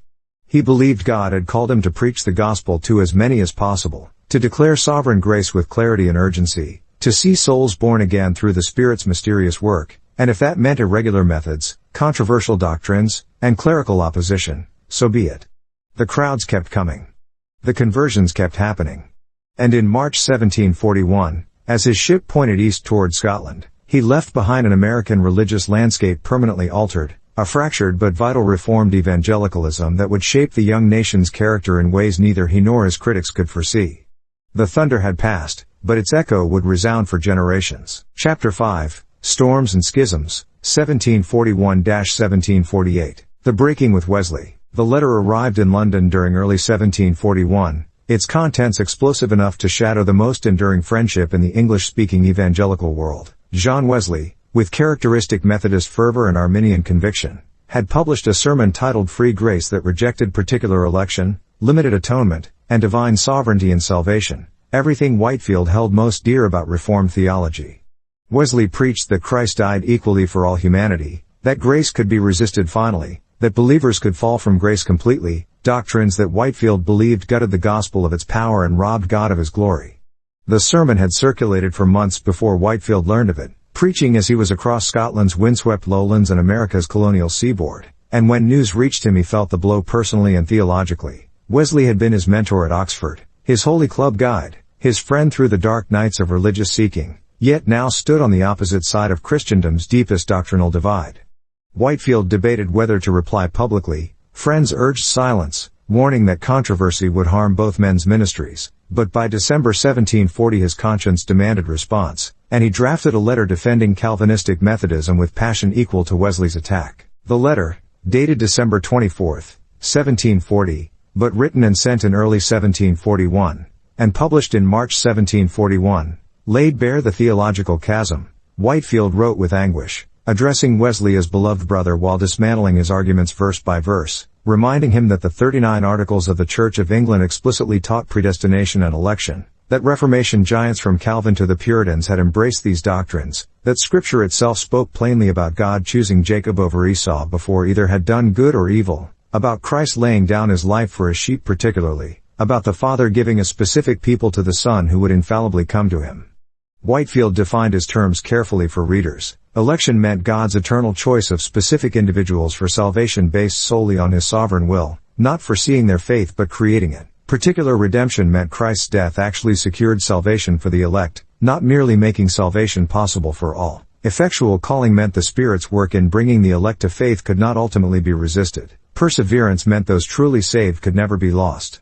Wesley's sermon had called predestination a doctrine that made God a tyrant, discouraged evangelism, and destroyed holy living. Whitefield countered that predestination exalted God's grace, made evangelism hopeful since God would certainly save His own, and grounded assurance in divine promise rather than human performance. The exchange revealed not merely different doctrinal opinions but fundamentally opposing visions of God, salvation, and the Christian life. Wesley's Arminianism, though he disliked the label, emphasized human free will as the decisive factor in salvation, God's universal love extending identically to all people, and the frightening possibility that even mature believers might shipwreck their faith permanently. Whitefield's Calvinism rooted everything in divine sovereignty, God's discriminating love choosing some for mercy while passing over others in justice, and the blessed assurance that God would complete what He began in His elect. The debate wasn't academic, pastoral consequences flowed directly from these theological commitments. Arminian preachers urged anxious seekers to choose Christ, warning that resistance might be final. Calvinist preachers urged seekers to cry out for mercy while insisting that none would come unless the Spirit drew them, yet if the Spirit drew they would certainly come. Arminians found comfort in human agency, Calvinists found comfort in divine faithfulness. Neither side could comprehend how the other preserved genuine Christianity. Yet, remarkably, personal affection survived doctrinal rupture. Whitefield's letter, though doctrinally sharp, overflowed with fraternal love. He called Wesley dear brother, acknowledged his zeal and holiness, praised his ministry's fruit, and expressed hope they might agree to disagree while cooperating where possible. Wesley, for his part, never questioned Whitefield's sincerity or spirituality, only his theology. The two men would meet periodically in subsequent years, sometimes preaching in each other's buildings, always parting with mutual respect if not doctrinal concord. Their followers proved less charitable. Calvinistic Methodists and Arminian Methodists eyed each other suspiciously, debated in pamphlets and coffeehouses, competed for converts in the same neighborhoods. Whitefield's Tabernacle in London became headquarters for Calvinistic Methodism, while Wesley's chapel spread Arminian teaching. Both movements claimed the Methodist name, both emphasized conversion and holy living, both produced genuine saints, yet the theological divide seemed unbridgeable. The controversy forced clarifications that benefited both movements. Whitefield articulated Calvinistic Methodism's distinctive stance, full commitment to the doctrines of grace as expressed in the Westminster Confession and 39 Articles, combined with methodical discipline in spiritual life, field preaching to the masses, and cooperation with evangelicals across denominational lines who shared Reformed convictions. This wasn't the high Calvinism of some Presbyterian scholastics, with its intricate speculations about divine decrees. It was warm, evangelistic Calvinism in the Puritan mold, convinced that God's sovereignty and human responsibility were both biblical truths even if their relationship remained mysterious, preaching election without fatalism and perseverance without presumption. Wesley's Arminian Methodism developed its own coherence, insistence on prevenient grace that gave all humans capacity to respond to the gospel, emphasis on entire sanctification as the Christian's proper goal, tight organizational structures under Wesley's episcopal oversight, and confidence that human effort cooperated with divine grace in salvation. The two streams would flow through Anglo-American Protestantism for centuries, often clashing, occasionally mixing, always claiming to represent authentic Christianity. Whitefield felt the break keenly but pressed forward, convinced that truth mattered more than popularity or even friendship. He would sacrifice much for Reformed orthodoxy over the coming years. Wesley's organizational genius, potential Methodist support, charges of divisiveness, but he couldn't compromise what Scripture and conscience demanded. The letter was published, the divide was public, and English evangelicalism would thereafter navigate two channels, Arminian and Calvinist, Methodist and Reformed, Wesley and Whitefield. They had started together at Oxford, two young men pursuing holiness through discipline and devotion. They ended as friendly rivals, each convinced the other's theology, however sincerely held, distorted the gospel's essentials. The evangelical movement survived the split, even thrived in creative tension, but the friendship's breaking remains one of the awakening's saddest footnotes. Neither man ever fully recovered from the loss. Presbyterian controversies and Calvinistic certainty. Scotland beckoned Whitefield in 1741 like a spiritual homeland, her Presbyterian kirk grounded in Reformed orthodoxy, her people raised on the Westminster Confession's magisterial exposition of Calvinist doctrine, her history stained with martyrs' bloodshed for covenantal faith, he sailed from London in March, eager to preach among those who knew their Bibles and their theology, who could debate the finer points of supralapsarianism versus infralapsarianism without losing sight of Christ's supremacy, who would understand his insistence on experimental religion within strict confessional bounds.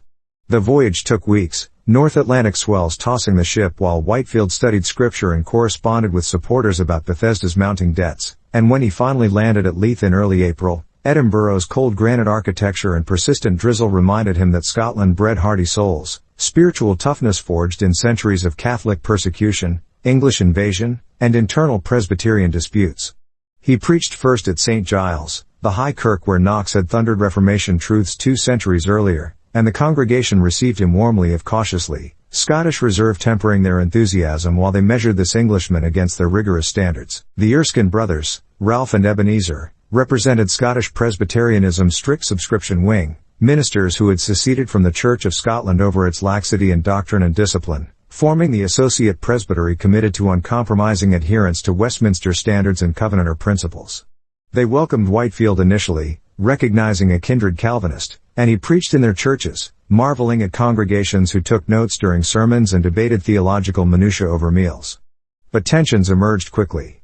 The Erskines insisted that Whitefield confine his preaching to their seceder churches, refusing fellowship with the established kirk's ministers. They demanded he sign their covenants and renounce England's episcopal system entirely. They questioned his practice of field preaching and itinerant ministry outside proper parish structures. Whitefield, committed to reformed doctrine but unwilling to let ecclesiastical scruples limit evangelistic reach, balked. He believed God called him to preach wherever doors opened, established kirk, seceder churches, open fields, and he refused to unchurch ministers who held reformed doctrine simply because they remained in flawed denominations. The dispute came to a head in the summer, harsh words exchanged in print, mutual disappointment souring what had seemed promising alliance.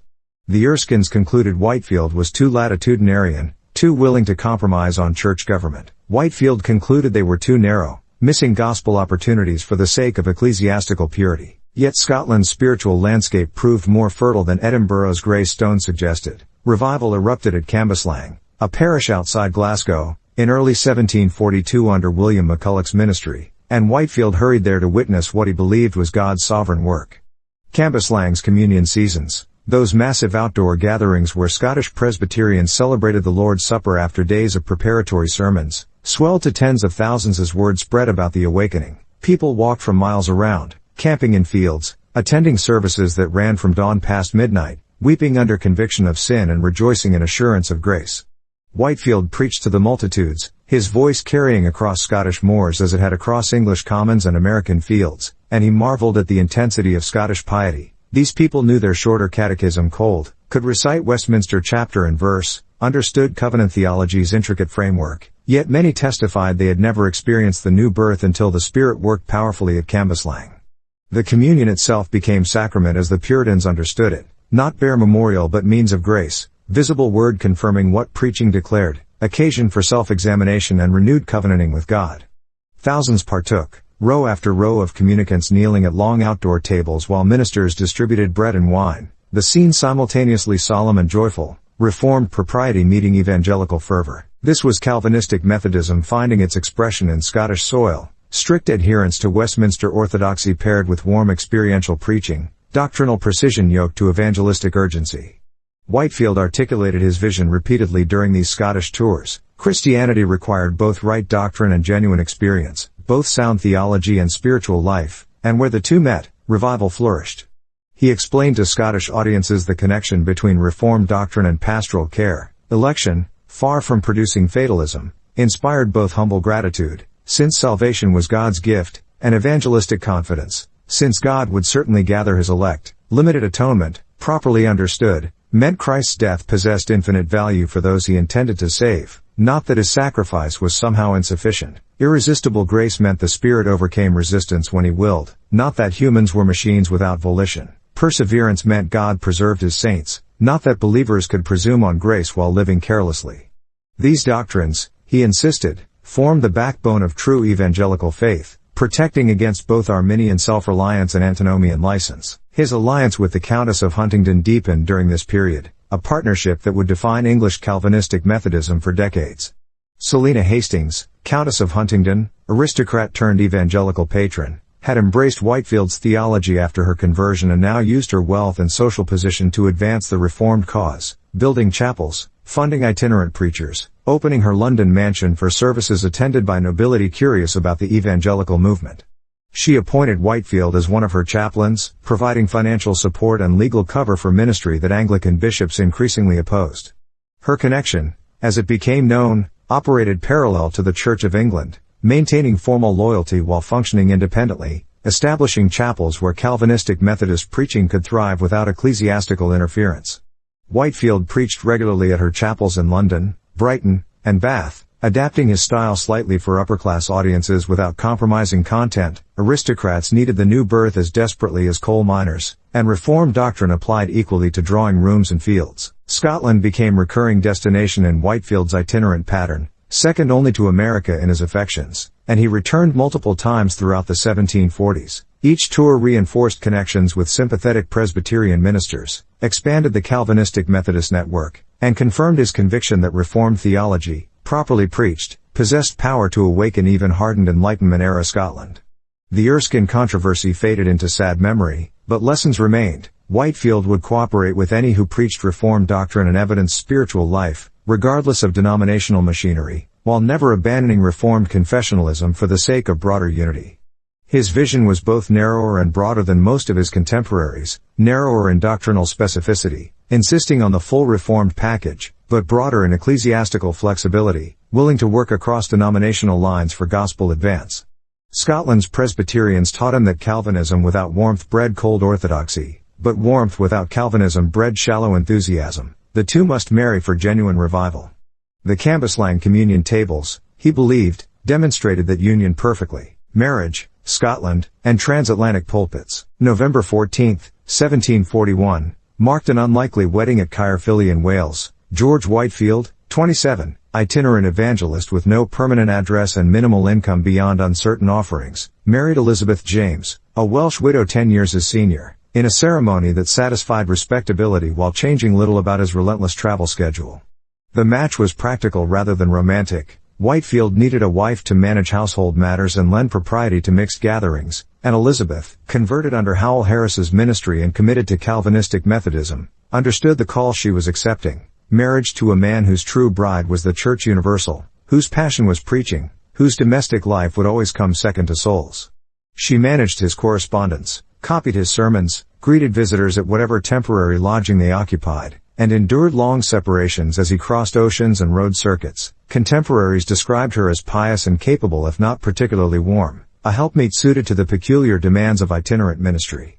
Whitefield's letters to her during absences were affectionate but brief, duty mixed with genuine fondness, and she seems to have accepted the arrangement with more resignation than complaint. Their son, John, arrived in October 1743, a briefly joyful interruption to Whitefield's preaching marathons. The evangelist doted on the infant between sermons, wrote touchingly in his diary about fatherhood's blessings, and made plans for the boy's education in Reformed principles. But the 18th century's cruel infant mortality struck without warning. Young John died in February 1744, 4 months old, victim to some unnamed illness that neither prayer nor physician could halt. Whitefield preached his son's funeral sermon with composed anguish, declaring that God's sovereignty extended even to nursery deaths, that the same decree that elected some to salvation permitted others early departure, that parents must submit to divine providence without questioning God's goodness. The sermon demonstrated Whitefield's pastoral Calvinism at its most vulnerable. He genuinely believed God ordained every sparrow's fall and every infant's breath, yet this doctrine, far from breeding fatalism, drove him to deeper trust in God's inscrutable wisdom and kindness. He and Elizabeth would have no more children, whether from choice, inability, or simply because Whitefield was never home long enough remains unclear, and the loss shadowed their marriage without breaking it. She continued managing his affairs, he continued preaching. The family Whitefield craved would come through spiritual children, thousands converted under his ministry. The mid-1740s followed a relentless pattern. Atlantic crossings despite wartime dangers. King George's War, 1744-1748, pitted Britain against France and Spain, making ocean travel perilous from privateers and French warships. Scottish preaching tours through Edinburgh and Glasgow's rain-soaked streets. English circuits anchored at the tabernacle and supported by the Countess's patronage, and always the haunting need for funds to keep Bethesda afloat in George's red clay. Whitefield preached virtually every day, sometimes multiple times, his voice growing rougher with each passing year, his asthma symptoms multiplying, his body wearing down under the burden he carried willingly. He refined his theological articulation during this period, moving beyond simple evangelistic appeals to more careful exposition of Reformed doctrine's pastoral implications. He preached series on justification, explaining how God declared sinners righteous through Christ's imputed righteousness, a legal declaration that transformed their status before God while the Spirit simultaneously began transforming their nature. He preached on adoption, that often neglected Reformed doctrine whereby believers became not merely forgiven criminals but beloved children, heirs of God and co-heirs with Christ. He preached on sanctification's relationship to justification, carefully distinguishing between the finished work securing salvation, Christ's, and the ongoing work evidencing it, the Spirit's, maintaining that true faith always produced holiness without falling into works righteousness. Wales became increasingly important to his network, that mountainous borderland where Calvinistic Methodism thrived under Howell Harris and Daniel Rowland, where Welsh hymns set Reformed theology to music that miners and farmers sang while working, where the language barrier mattered less than shared conviction about sovereign grace. Whitefield formed lasting alliances with Welsh preachers, preached in their associations, and ensured that Calvinistic Methodism had a Celtic stronghold even as English bishops grew hostile. The Welsh connection reinforced patterns he'd established elsewhere. Reformed doctrine plus fervent preaching plus attention to the poor produced genuine revival, while tepid liberalism or cold scholasticism, regardless of confessional orthodoxy on paper, bred spiritual death.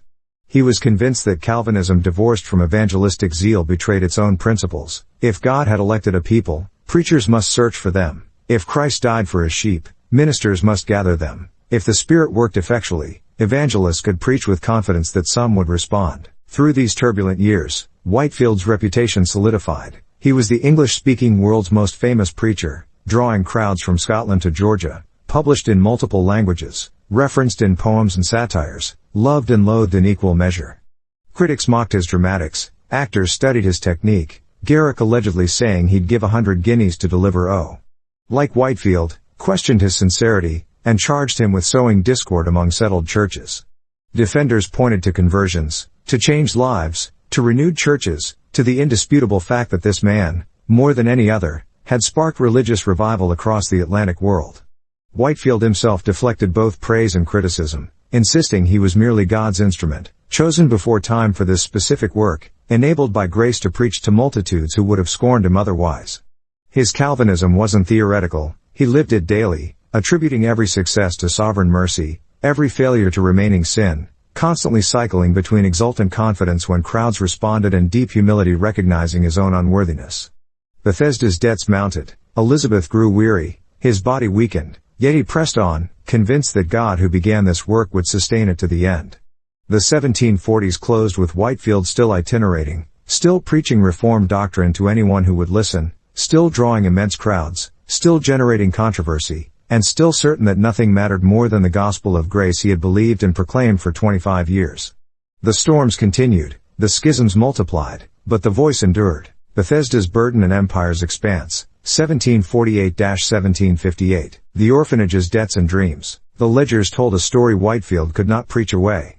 Ink-stained pages in Bethesda's cramped office recorded debts mounting like Georgia's summer heat, brick costs, food stores, tuition for orphans who arrived faster than benefactors' guineas, and the orphanage superintendent James Haversham, hunched over accounts by tallow light, knew the numbers would not balance by prayer alone. Whitefield had crossed the Atlantic 7 times by 1748, each voyage a gamble against storms and bankruptcy, his voice the only collateral for an institution that consumed donations as quickly as Savannah's red clay drank rain. The vision remained magnificent, 500 acres carved from wilderness, buildings rising in brick and timber, children rescued from colonial poverty learning trades and catechism, the whole enterprise a living sermon on providential care.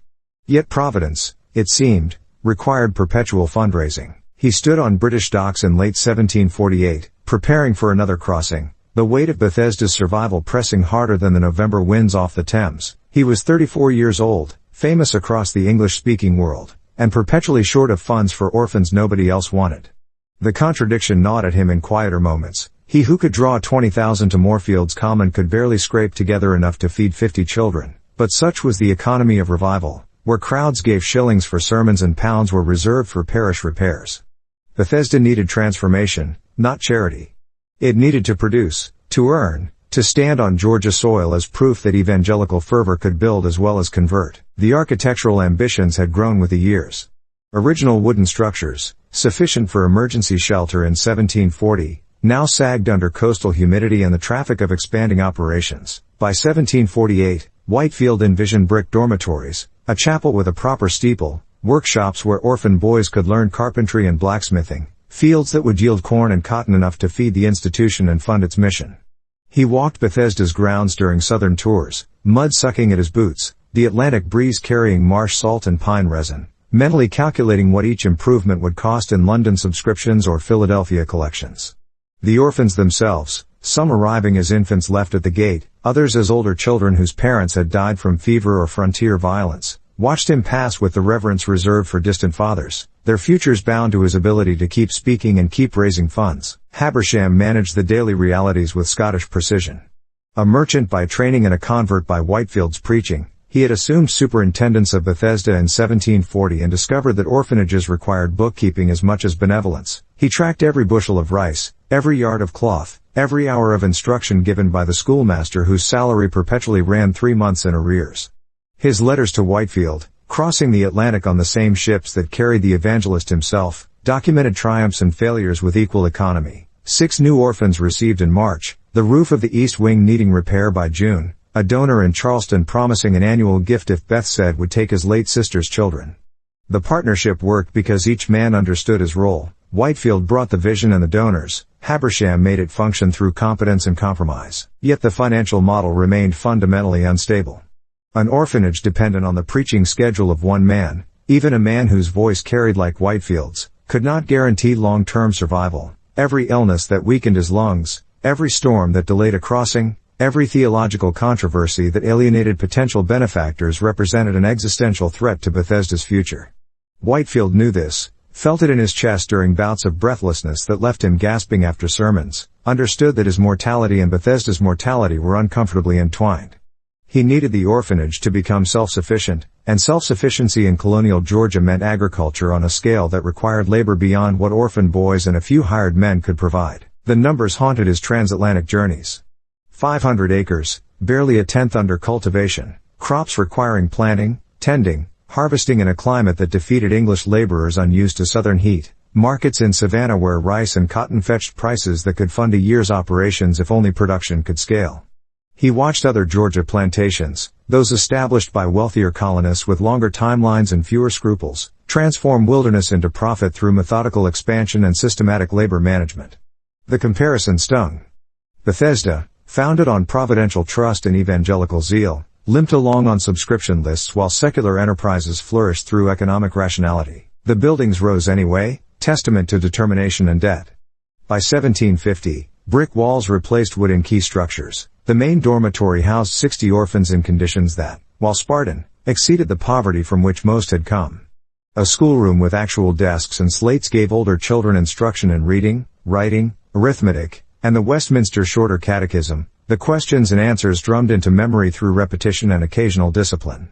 Whitefield preached there when southern tours allowed, his voice filling the chapel as orphans sat wide-eyed, some remembering him from previous visits, others hearing for the first time the man whose name attached to their home.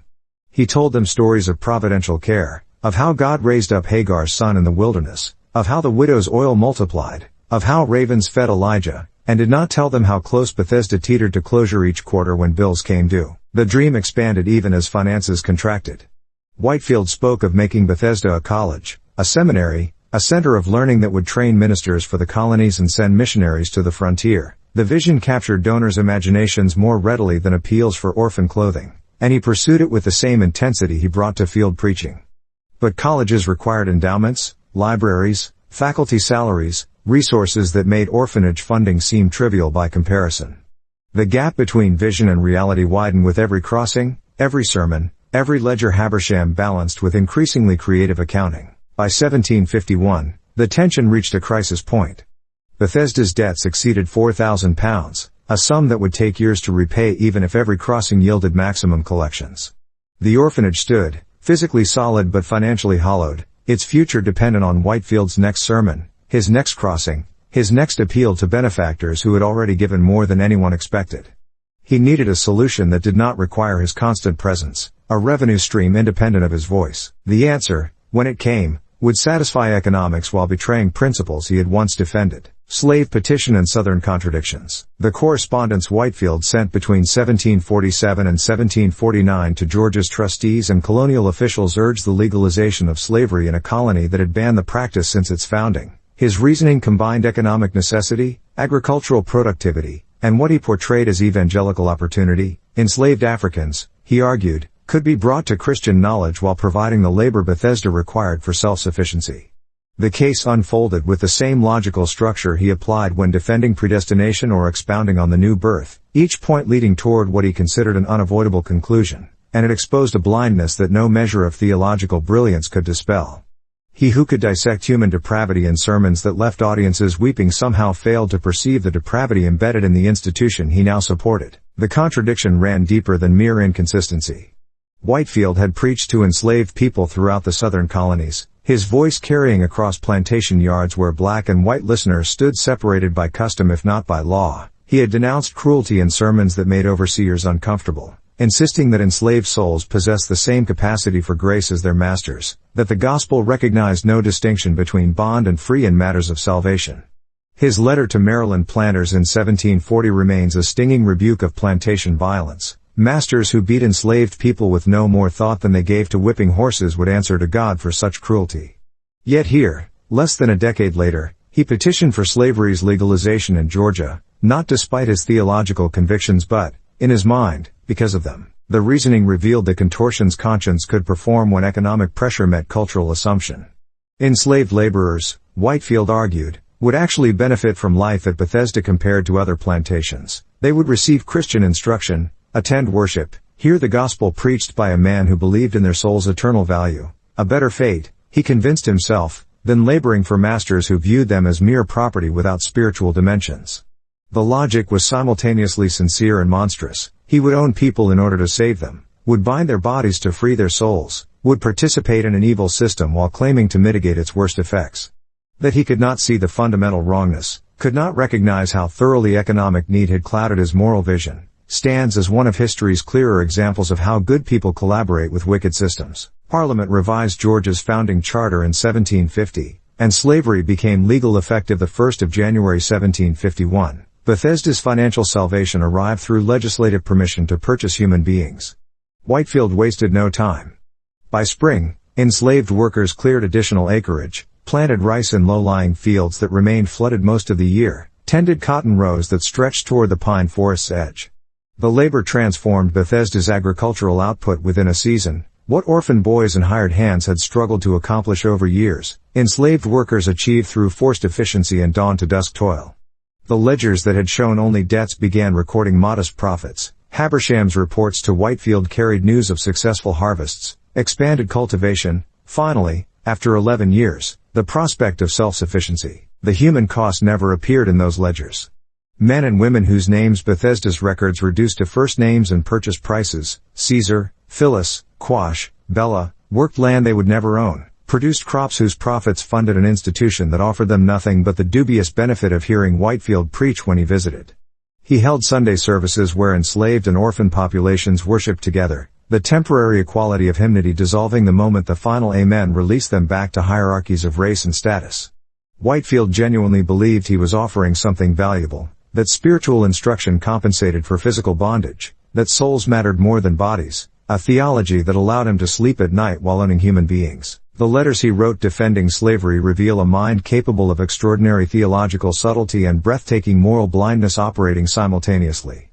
To critics who questioned how an evangelical could own slaves, he replied with appeals to Old Testament patriarchs who held servants, to Paul's instructions for Christian slaves and masters, to the belief that Providence had brought Africans to America for the purpose of hearing the gospel, arguments that twisted Scripture into justification for what Scripture, read with clearer eyes, condemned. He never questioned whether agricultural success was worth the compromise, never seemed to grasp that the same providential logic he applied to his own conversion should make him wonder if God truly ordained a system built on kidnapping, separation, and coercion. Yet within this moral darkness, genuine pastoral concern flickered inconsistently. Whitefield insisted enslaved people at Bethesda receive Sundays free from field labor for worship, that families not be separated in sales, that physical discipline remain proportionate to offenses, standards that, while pathetically inadequate by any moral reckoning, exceeded what most colonial slaveholders practiced.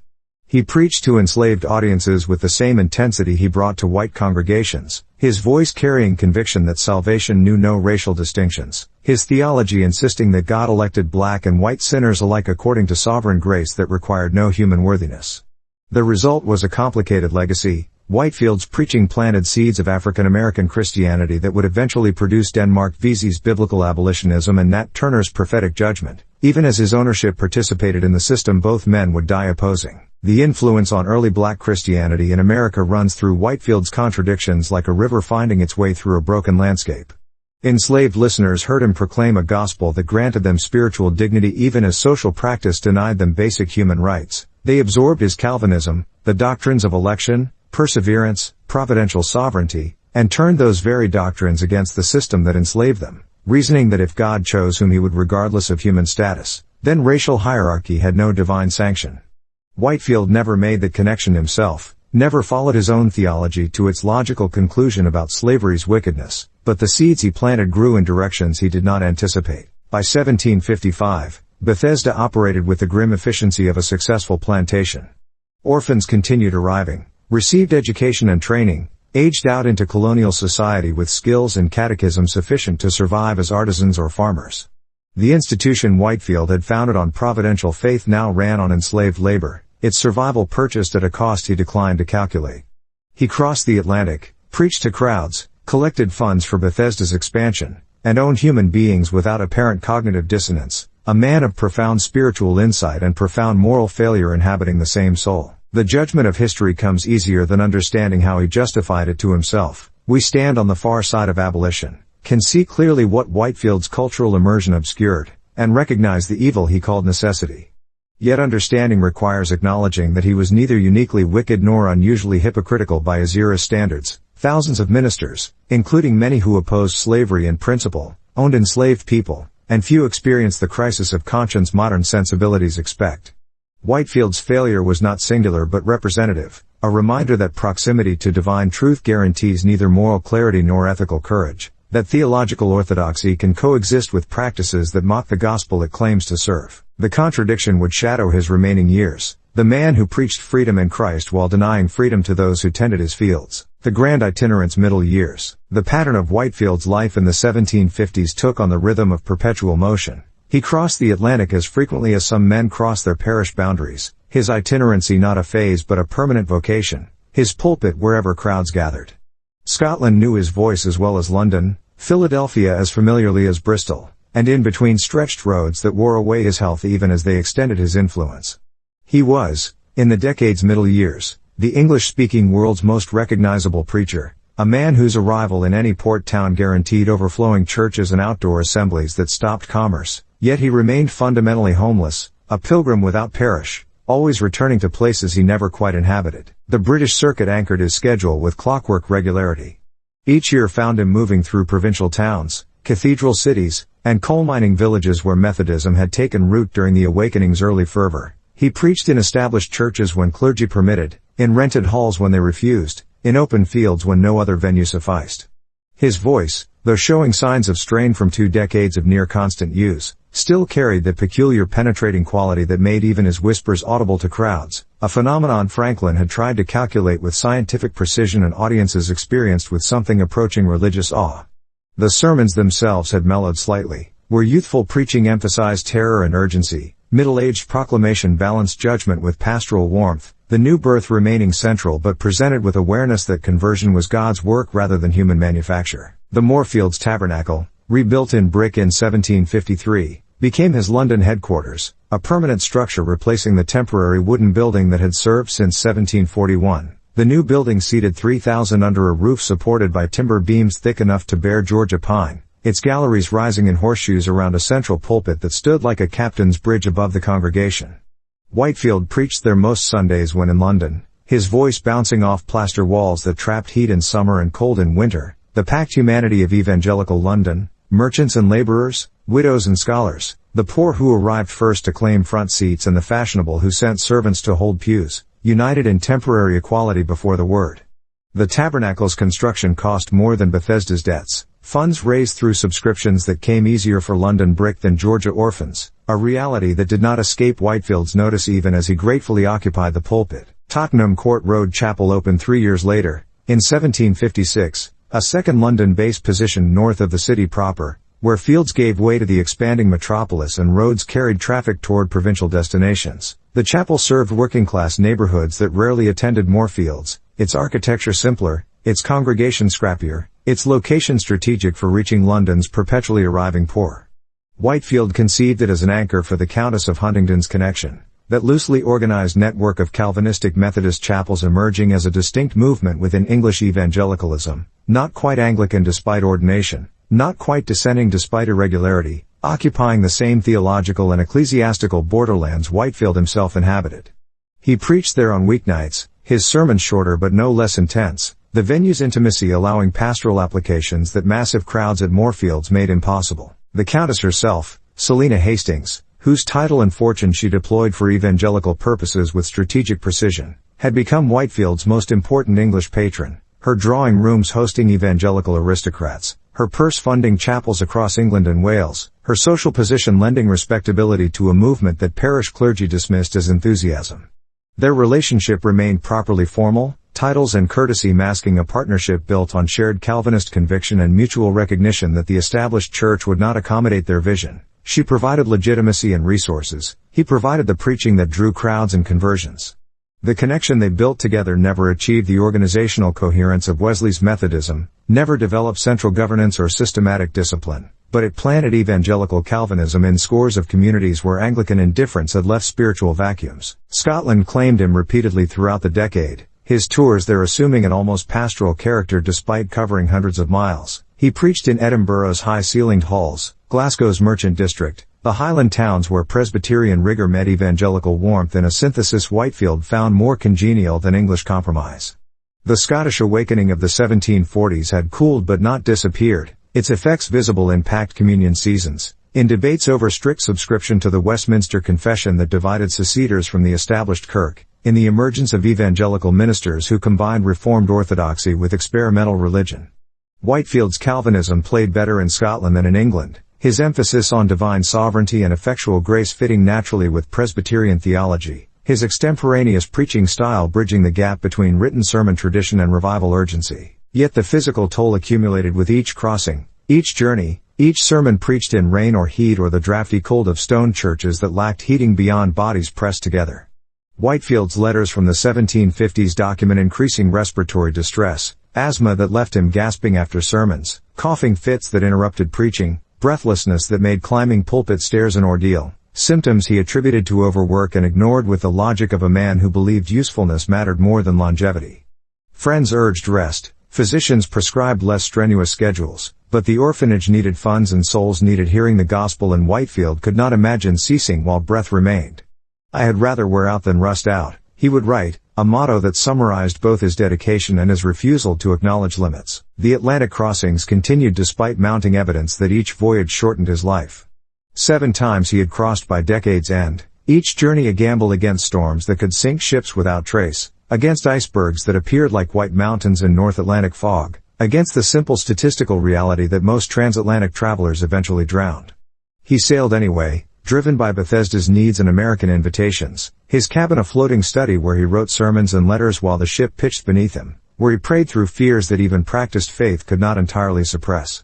The crossings took 6 to 8 weeks depending on winds and weather, time suspended between continents, the ocean's vastness offering either contemplative solitude or terrifying reminder of human insignificance according to Whitefield's mood and the sea's behavior. American tours in the 1750s carried him to familiar places transformed by time and politics.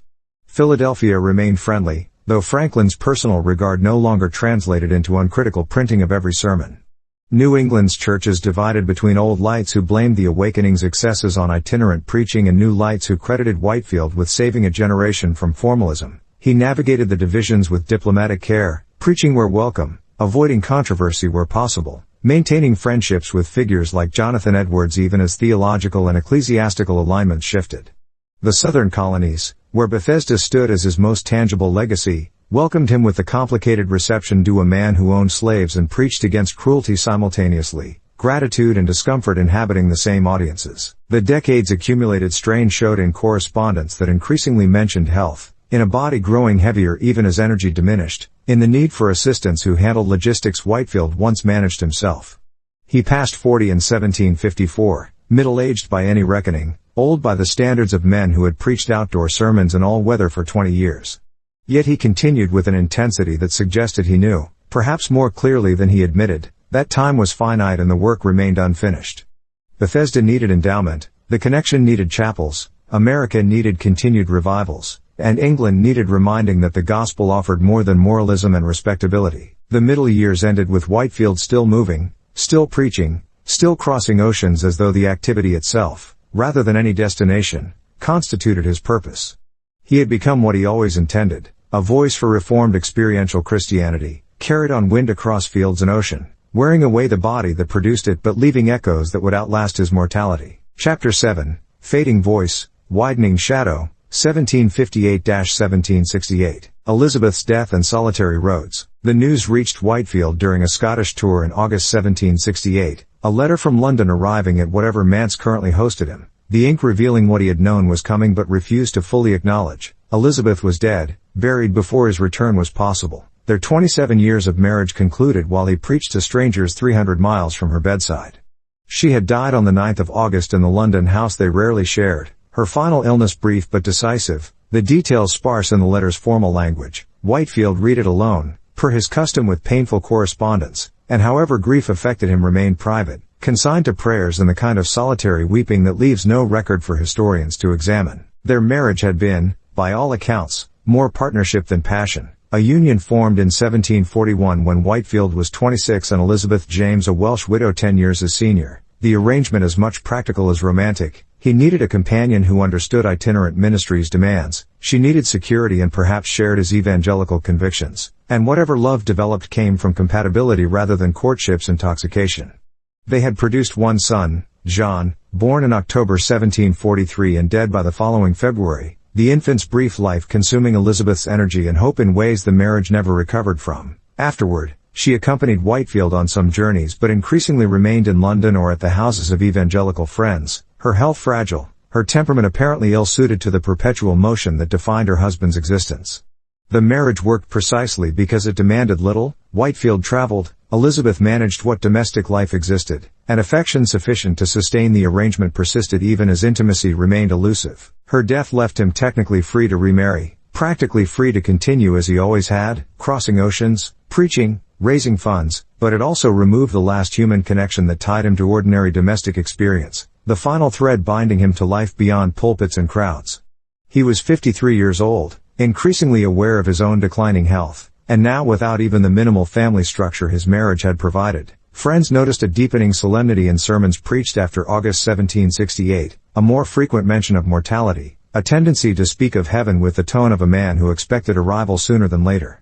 Yet he pressed on with characteristic determination. Scotland still needed preaching, England required connection oversight, America beckoned with familiar urgency, and within weeks of receiving news of Elizabeth's death, he was back in the pulpit, voice filling whatever space current commitments required. The physical symptoms that would kill him within 2 years were already obvious by late 1768. Asthma that had troubled him for a decade now left him gasping after the briefest exertion. Edema swelled his legs until walking became difficult. Cardiac symptoms, chest pain, irregular heartbeat, the sensation of his heart laboring like a failing pump, appeared with increasing frequency and severity. Physicians diagnosed what 18th century medicine could diagnose and recommended what it could recommend. Rest, moderation, perhaps a warmer climate, advice Whitefield received with polite acknowledgement and complete disregard. He had commitments that stretched into 1770, invitations accepted, funds to raise, sermons to preach. Dying would have to wait until the schedule cleared, and since the schedule never cleared, dying would have to accommodate itself to preaching. The famous line he repeated to concerned friends, "I'd rather wear out than rust out," captured both noble dedication and foolish denial, the refusal to recognize that usefulness did not require self-destruction, that stewardship of gifts included stewardship of the body that housed them. But Whitefield operated with the logic of a man who believed his voice mattered more than his life, that speaking the gospel to one more crowd justified hastening the death that would silence him permanently. Friends debated whether this was faith or fatalism, whether his pressing on despite obvious decline demonstrated trust in providence or presumption about immortality. The answer was probably both, faith and foolishness so intertwined that separating them became impossible. He spent the fall and winter of 1768 moving through England with the erratic energy of a man racing against an invisible deadline. Sermons came faster, commitments piled up, the correspondence that flowed from whatever lodging currently hosted him carried urgency about Bethesda's continuing needs, the connection's expansion, the state of religion in America. Letters to Habersham in Georgia detailed instructions for the orphanage's management should Whitefield die unexpectedly, provisions for enslaved laborers, orphan placements, building maintenance, the kind of administrative foresight that acknowledged mortality even as behavior denied it. He was preparing for death while refusing to slow down for life, the contradiction apparently invisible to him. Scotland saw him again in early 1769, his final tour there, though he did not know it at the time. He preached in familiar venues to aging audiences who remembered him young, his voice now strained but still carrying the peculiar authority that made listeners lean forward, still capable of the dramatic pauses and tonal shifts that had marked his preaching for 3 decades. The Scottish response remained warm, Presbyterian appreciation for his Calvinist orthodoxy outweighing concerns about irregular itinerancy. Ministers who had opposed him in the 1740s now elderly themselves and mellowed by time's tendency to soften old controversies. He stayed with friends who noticed how breathing taxed him, how stairs required rest, how the man who once preached for hours now struggled through 40 minutes, but said nothing, knowing Whitefield would not hear it. The solitary quality of his final years struck those who knew him well.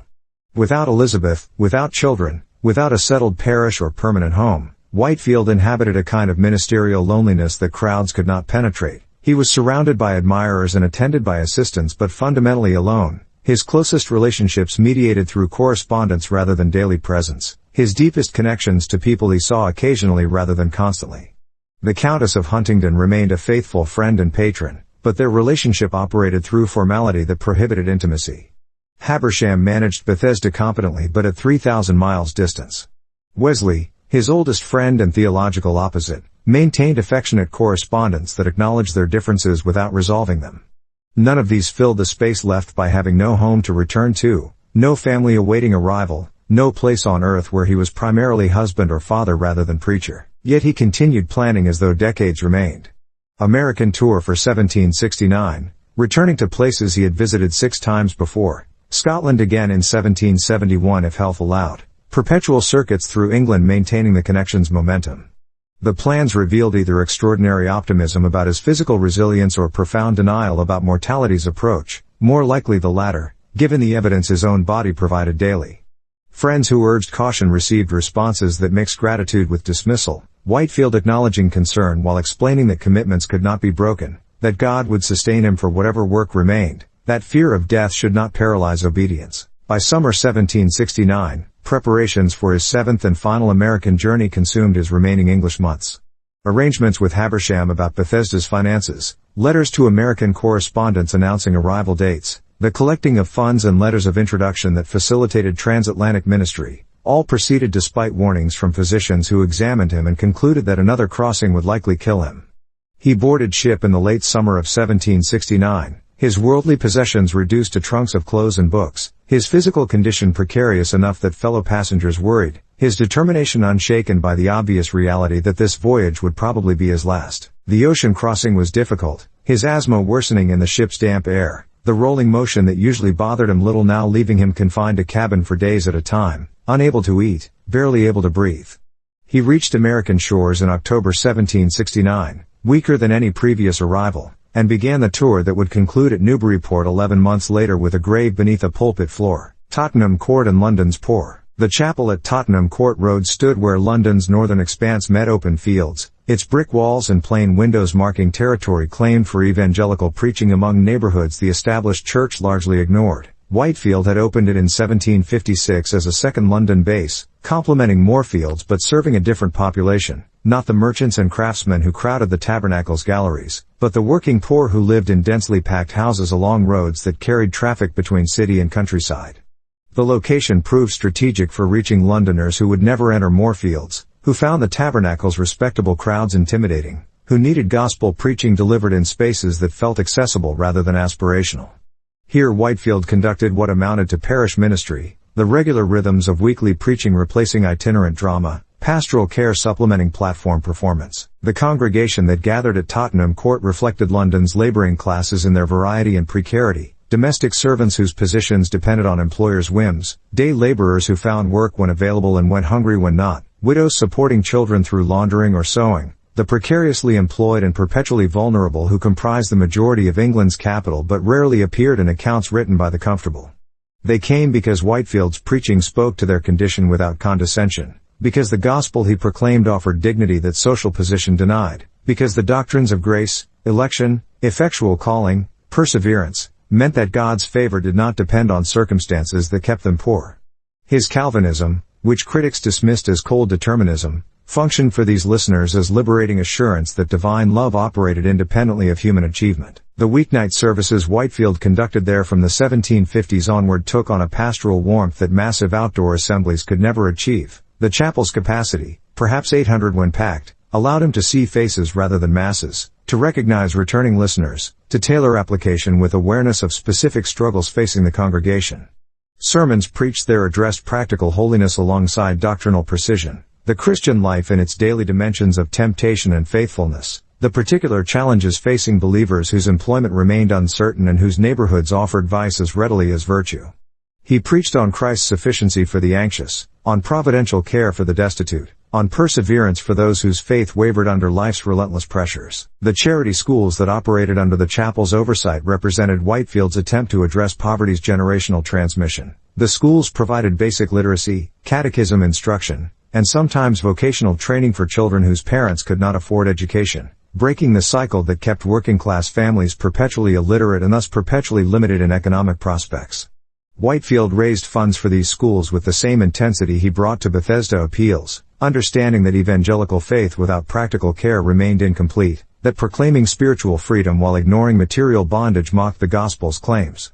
The schools educated hundreds during his lifetime, offering opportunities that would otherwise have remained inaccessible, planting literacy that enabled later generations to read scripture for themselves rather than depending entirely on clerical interpretation. His pastoral work at Tottenham Court also included funerals, an increasing portion of his ministry as the 1760s progressed and death claimed the elderly who had heard him preach for decades. He stood at gravesides in parish churchyards, his voice carrying words of resurrection hope over coffins that held converts he had known by name, reminding mourners that death's sting was removed for those who died in Christ, that separation was temporary for believers whose reunion in glory remained certain. The funerals multiplied as he aged, each one removing a familiar face from the pews, each service a reminder that the congregation he served was mortal, that his own ministry approached its final sermon.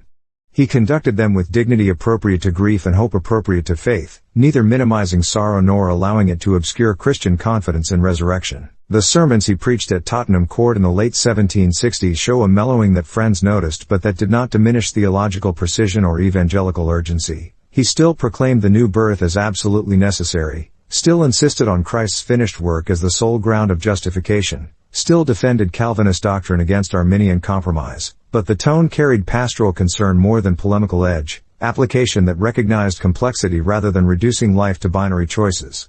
He had learned, through decades of ministry among the actually poor rather than the theoretically humble, that sanctification proceeded slowly, that believers struggled genuinely, that grace sustained rather than instantly perfected. The learning showed in preaching that combined doctrinal clarity with compassionate awareness of human limitation. Occasional field preaching still drew him outdoors when weather and health permitted, the old venues at Kennington Common and Moorfields hosting services that recalled the awakening's early fervor even as the crowds included children of listeners who had heard him in the 1740s. These outdoor assemblies became increasingly rare in the 1760s, limited by his declining stamina and by the reality that London's evangelical landscape had changed, that permanent structures like the Tabernacle and Tottenham Court served functions that field preaching once filled. Yet when he did preach outdoors, the voice still carried, the crowd still gathered, and for a moment the intervening decades fell away, leaving only the essential dynamic of a man proclaiming gospel to whoever would listen. The administrative work required to maintain Tottenham Court, overseeing trustees, managing finances, coordinating with the Countess of Huntingdon's broader connection, occupied time Whitefield increasingly lacked. He delegated what he could to capable assistants but remained involved in decisions that shaped the chapel's direction, understanding that institutions required tending even as he chafed at administrative demands that kept him from preaching. The chapel survived his death precisely because he had established structures sufficient to function without his constant presence, a legacy more durable than his voice though less dramatic. His will, drafted in these final years, included provisions for Tottenham Court's continuation, for the charity school's funding, for the maintenance of evangelical preaching among London's poor after his voice fell silent. He thought about legacy more than most itinerants bothered to, recognizing that movements outlasted individuals only when intentional planning preserved what enthusiasm had begun. The provisions demonstrated awareness that his death would create vacuum, that the crowds he drew depended partly on personal fame rather than solely on message, that the transition from charismatic founder to institutional stability required careful preparation. The link between Tottenham Court and Bethesda persisted throughout these years. London funds subsidizing Georgia operations, the chapel's congregation hearing regular appeals for the orphanage thousands of miles away, the connection between London poor and colonial orphans maintained through shared participation in evangelical enterprise. Whitefield's ability to hold both concerns simultaneously, to pastor London's working class while managing Georgia's plantation, revealed both his capacious energy and his moral blindness, his capacity to care deeply for English poverty while participating in American slavery, the contradiction that would outlive him as surely as his theological contributions. By 1769, as he prepared for his final American journey, Tottenham Court represented his most successful attempt at stationary ministry, the closest he came to having a settled pastoral charge, the place where evangelical Calvinism found institutional expression among London's marginalized. He left it in capable hands, trustees who shared his vision, ministers who would continue preaching after his death, structures sufficient to sustain ministry beyond his lifetime. The chapel stood, would continue standing, a brick testimony to the possibility that revivals could institutionalize without losing vitality, that evangelical fervor could build as well as burn. He would never preach there again after departing for America in 1769. The final sermon at Tottenham Court, delivered before boarding ship, echoed themes that had characterized 3 decades of ministry: grace freely offered, Christ fully sufficient, faith urgently necessary. But friends who heard it noted an elegiac quality, as though Whitefield knew he spoke his last English words to the London poor who had claimed his heart as surely as any congregation he served. Final American journeys. The ship that carried Whitefield to America in the autumn of 1769 sailed into waters he had crossed 6 times before, but this 7th voyage felt different even to a man who rarely acknowledged limits. His breathing grew more labored with each day at sea, the asthma that plagued him on land worsening in the ship's damp hold, his body swelling with edema that made even sitting uncomfortable. Fellow passengers noticed his decline, offered assistance he politely declined, wondered privately whether he would survive the crossing. He spent hours in his cabin writing letters, preparing sermons for the American tour he had planned in detail despite obvious physical deterioration, praying through fears that he tried to frame as submission to Providence but that felt uncomfortably like premonition. The crossing took 7 weeks, storms and contrary winds delaying arrival, each week further depleting reserves he could not afford to lose. Arrival in America in late October brought familiar sights transformed by time and political tension. The colonies Whitefield had first visited in 1739 were heading toward revolution, though few recognized it yet, the decades accumulating grievances over taxation and representation creating atmosphere electric with resentment and possibility. He noticed the change in conversations with colonial friends, in the edge that crept into discussions of British policy, in the way ministers who had once spoken of England as mother country now spoke with tones suggesting estrangement. The Great Awakening's spiritual fervor had dissipated into denominational consolidation and theological debates that lacked the urgency he remembered from 3 decades earlier. New England's churches remained divided between old lights and new lights, but the division now felt more institutional than experiential, more about control than conviction. Philadelphia welcomed him as always, though Franklin's friendship had cooled into polite acknowledgement, the aging printer and scientist more interested in political philosophy than revival theology, their relationship a reminder that shared history did not guarantee continued affinity. Whitefield preached at familiar venues, finding them smaller than memory suggested or himself diminished by comparison with youthful vigor, probably both. The crowds remained substantial but lacked the massive scale of early tours. Colonial population had grown, but so had the number of evangelical preachers competing for attention. Whitefield's novelty worn away by 3 decades of itinerant ministry from lesser lights who imitated his methods without matching his impact. He raised funds for Bethesda with familiar appeals, collected donations that seemed smaller relative to need, realized that his American support base was aging with him. The journey south to Georgia consumed weeks of difficult travel, roads that had been rough in the 1730s now slightly improved but still capable of breaking coaches and exhausting riders, inns where accommodations remained primitive and food uncertain. He arrived at Bethesda in January 1770, his first visit in 2 years, finding the orphanage functioning but financially strained as always, buildings maintained but needing repairs, fields producing but not profitably enough to achieve the self-sufficiency he had always promised. Habersham greeted him with a mixture of relief and concern to a friend whose health had obviously declined. Whitefield looked older than his 55 years, moved slowly, breathed with difficulty, yet spoke of plans for the institution's future as though he expected to oversee them personally. The enslaved laborers who worked Bethesda's fields and maintained its buildings remained invisible in Whitefield's correspondence from this visit, present in ledgers that recorded their labor but absent from letters that described the orphanage's spiritual health. He preached to them on Sundays, his voice carrying across the property from the chapel's open doors, his message of free grace offered to people whom he owned, the contradiction so normalized by 3 decades of practice that he apparently no longer registered it as contradictory. Whether the enslaved listeners heard his sermons as gospel or as mockery, we have no record. They left no writings describing what it meant to hear freedom preached by the man who legally possessed their bodies, to be told their souls mattered to God by someone who treated their persons as property. Spring found Whitefield moving north again, a coastal tour hitting familiar cities with increasing difficulty, his physical condition deteriorating week by week, friends in each city noting his decline and urging rest he would not take. Charleston, Wilmington, Norfolk, port towns where evangelical churches now stood solid where tents once served, where resident ministers now preached what itinerants once proclaimed, where the awakening's institutionalization showed in permanent structures that had outlasted temporary enthusiasm.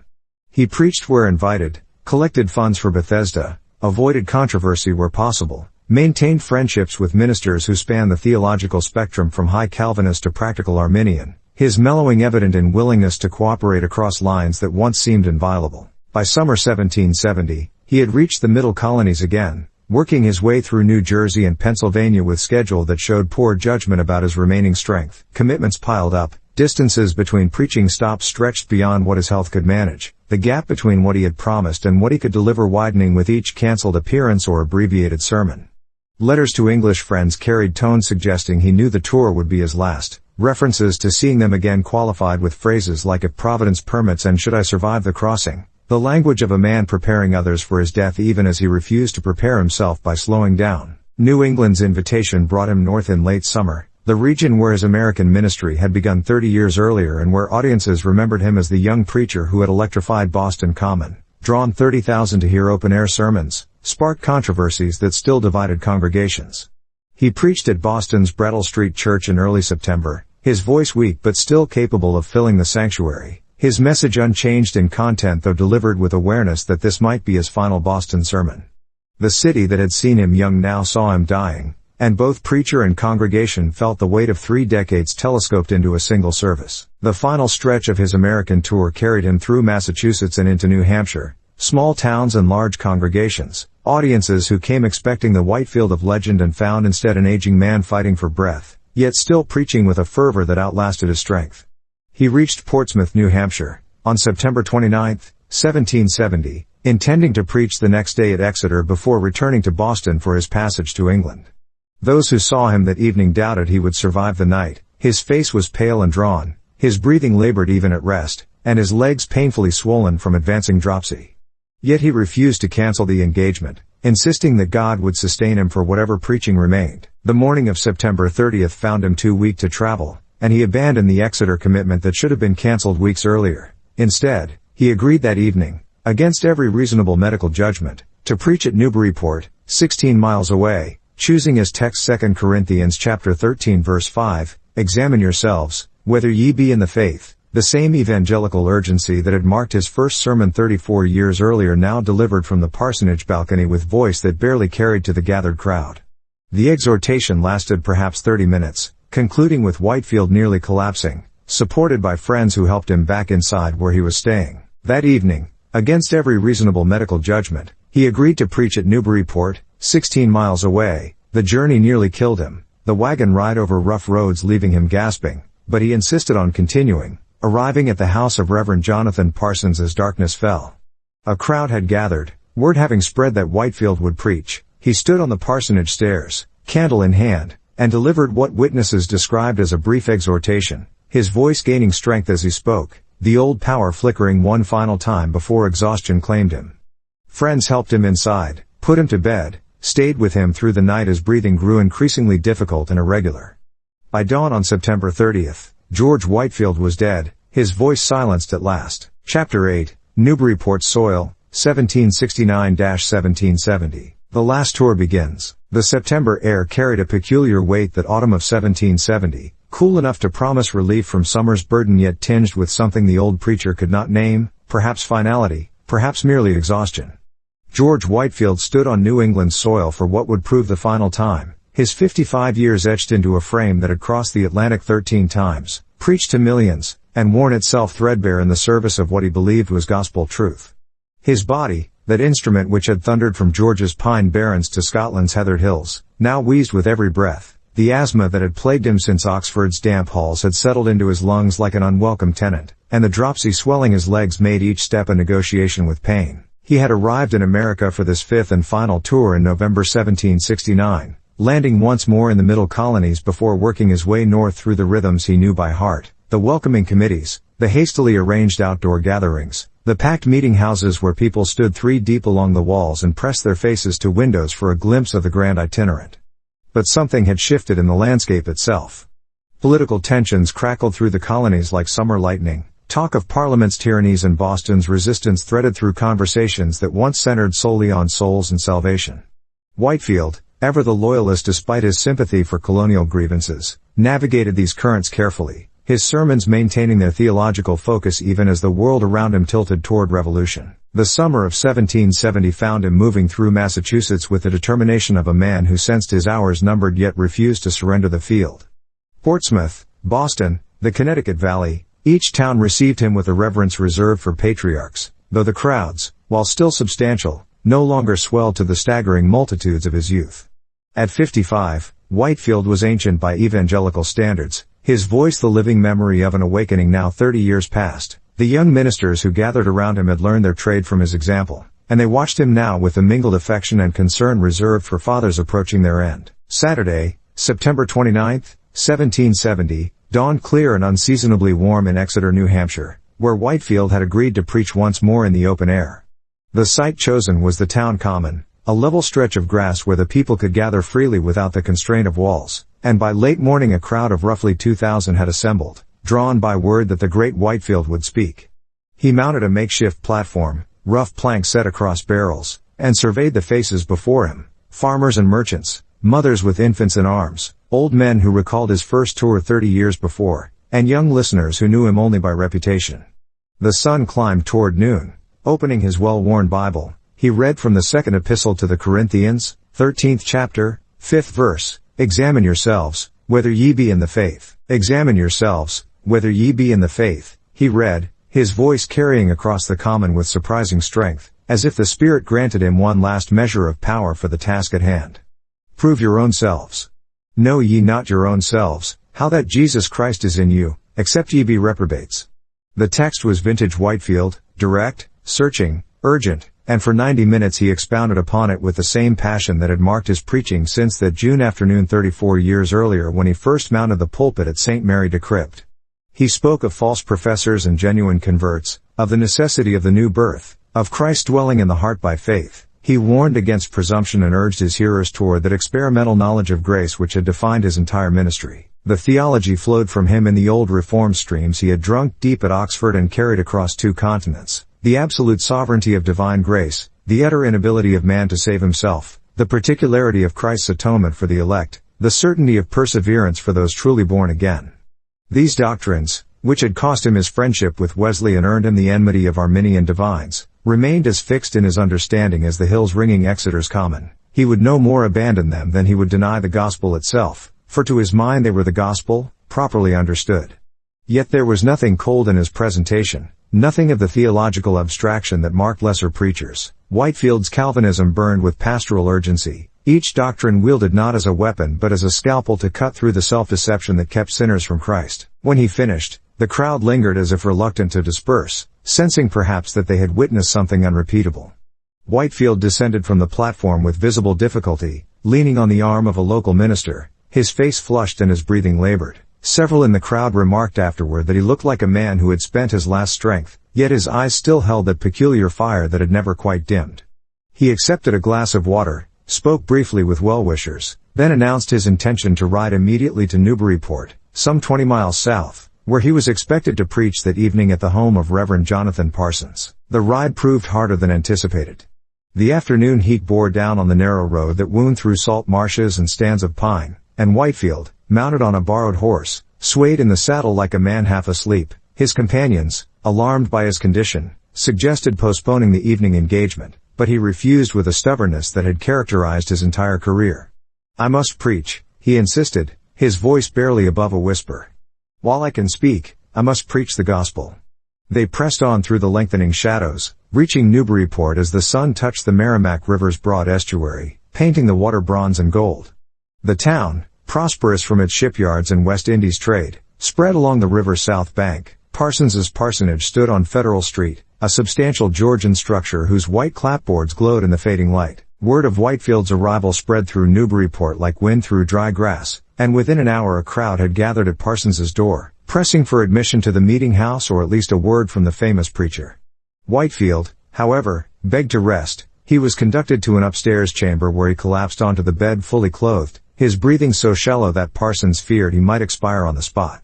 But as evening deepened into night, Whitefield revived somewhat, insisting he must speak to the people who had assembled. September's final sermon. The candles were already lit when Whitefield descended the stairs, moving with the careful deliberation of a man navigating by will alone. Parsons hovered at his elbow, ready to catch him should he fall, but Whitefield waved away assistance and made for the front door where the September night pressed against the glass, warm and close.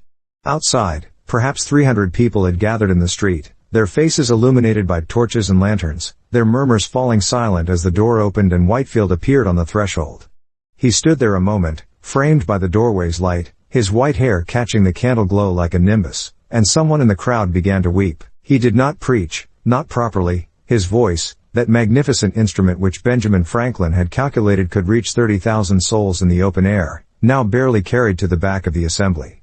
Instead he spoke, simply and directly, of Christ and the necessity of being born again, of the brevity of life and the certainty of judgment, of heaven's glories awaiting the faithful and the peril of dying without a Savior. The words came slowly, punctuated by pauses where he fought for breath, yet each sentence fell on the listening crowd with the weight of finality, as if he were delivering not merely a sermon but a last will and testament. "My friends," he said at one point, his hand gripping the doorframe for support, "I am going to die, and I know it, but I am not afraid, for I know in whom I have believed." The theology remained consistent to the end: salvation by grace alone through faith alone in Christ alone, received by those whom God had chosen before the foundation of the world and preserved by that same electing love unto eternal life. He spoke of union with Christ, that mystical yet real participation in the Savior's death and resurrection which was, to his understanding, the very essence of Christian experience. He urged his hearers to seek not merely an intellectual assent to doctrine but a heart-transforming encounter with the living God.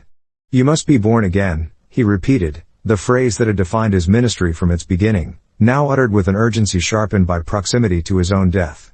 "You must be born again, not of blood, nor of the will of the flesh, nor of the will of man, but of God." The crowd stood transfixed, many openly weeping, some calling out "Amen" or "Bless you, sir," their voices breaking the night stillness. Whitefield acknowledged them with a slight nod but pressed on, determined to finish what he had begun. He spoke of Bethesda, that orphanage which had consumed so much of his energy and funds, expressing hope that God would raise up others to continue the work. He spoke of his travels, of the faces he had seen from New England to Georgia, from London's moorfields to Scotland's Cambuslang, of the thousands, perhaps millions, who had heard him preach.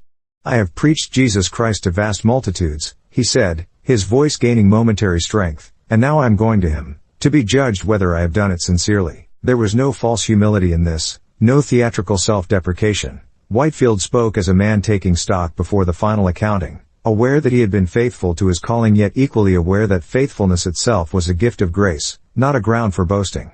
The Reformed understanding of sanctification, that even the believer's good works are tainted with sin and acceptable only through Christ's merits, kept him from the presumption that might otherwise attend such a public ministry.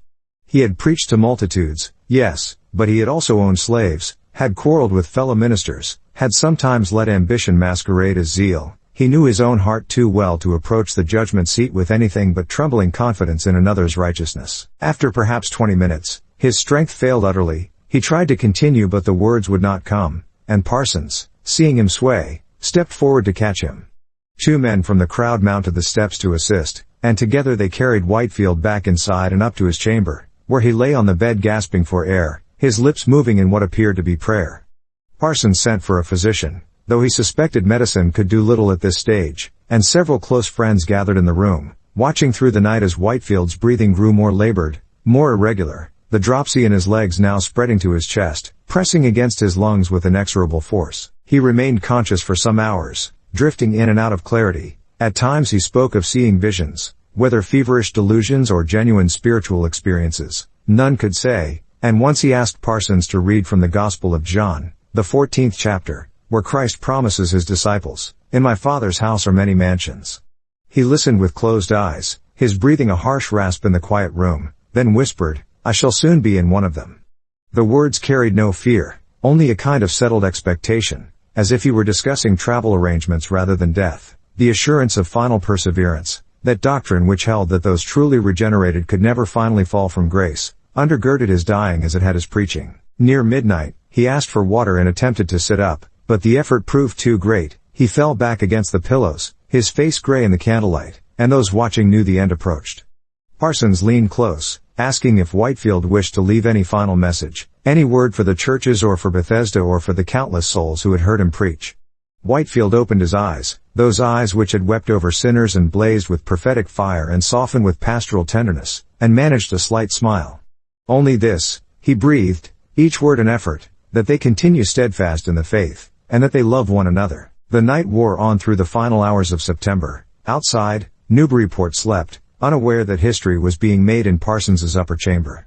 Shortly before midnight, as the candles burned low, Whitefield's breathing changed, becoming shallow and rapid, then suddenly still. Parsons checked for a pulse, found none, and after a moment closed the staring eyes. George Whitefield, the grand itinerant, the voice that had crossed an ocean and shaken 2 continents, had preached his last sermon and gone to his reward.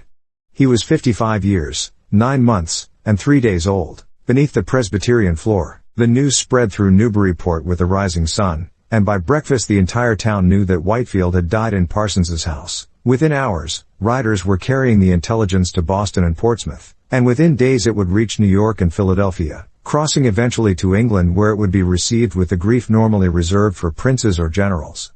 But Newburyport's immediate concern was more practical: what to do with the body, and where to lay it to rest.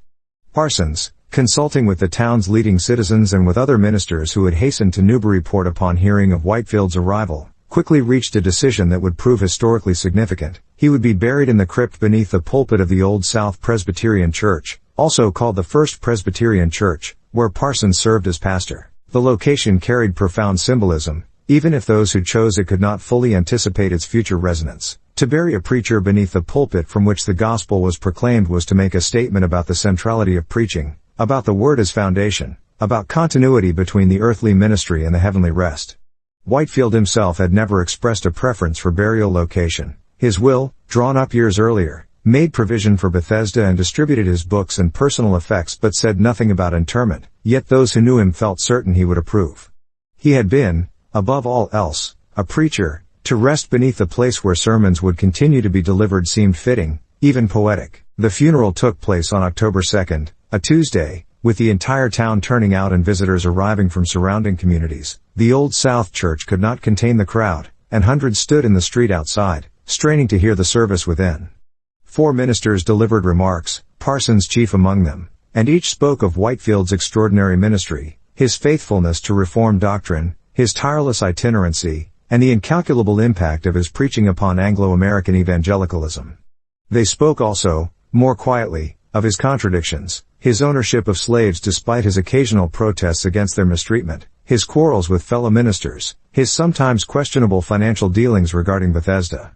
These were not whitewashed away but presented as the human failings of a man who, for all his gifts, remained fallen and dependent upon grace, a presentation Whitefield himself would have endorsed, given his horror of self-righteousness. The coffin, plain pine without ornament, was carried down stone steps into the crypt, a low-ceilinged chamber beneath the church's main floor, where it was placed in a brick vault directly under the pulpit. The vault was then sealed, prayers offered, and the mourners filed out into October's bright afternoon.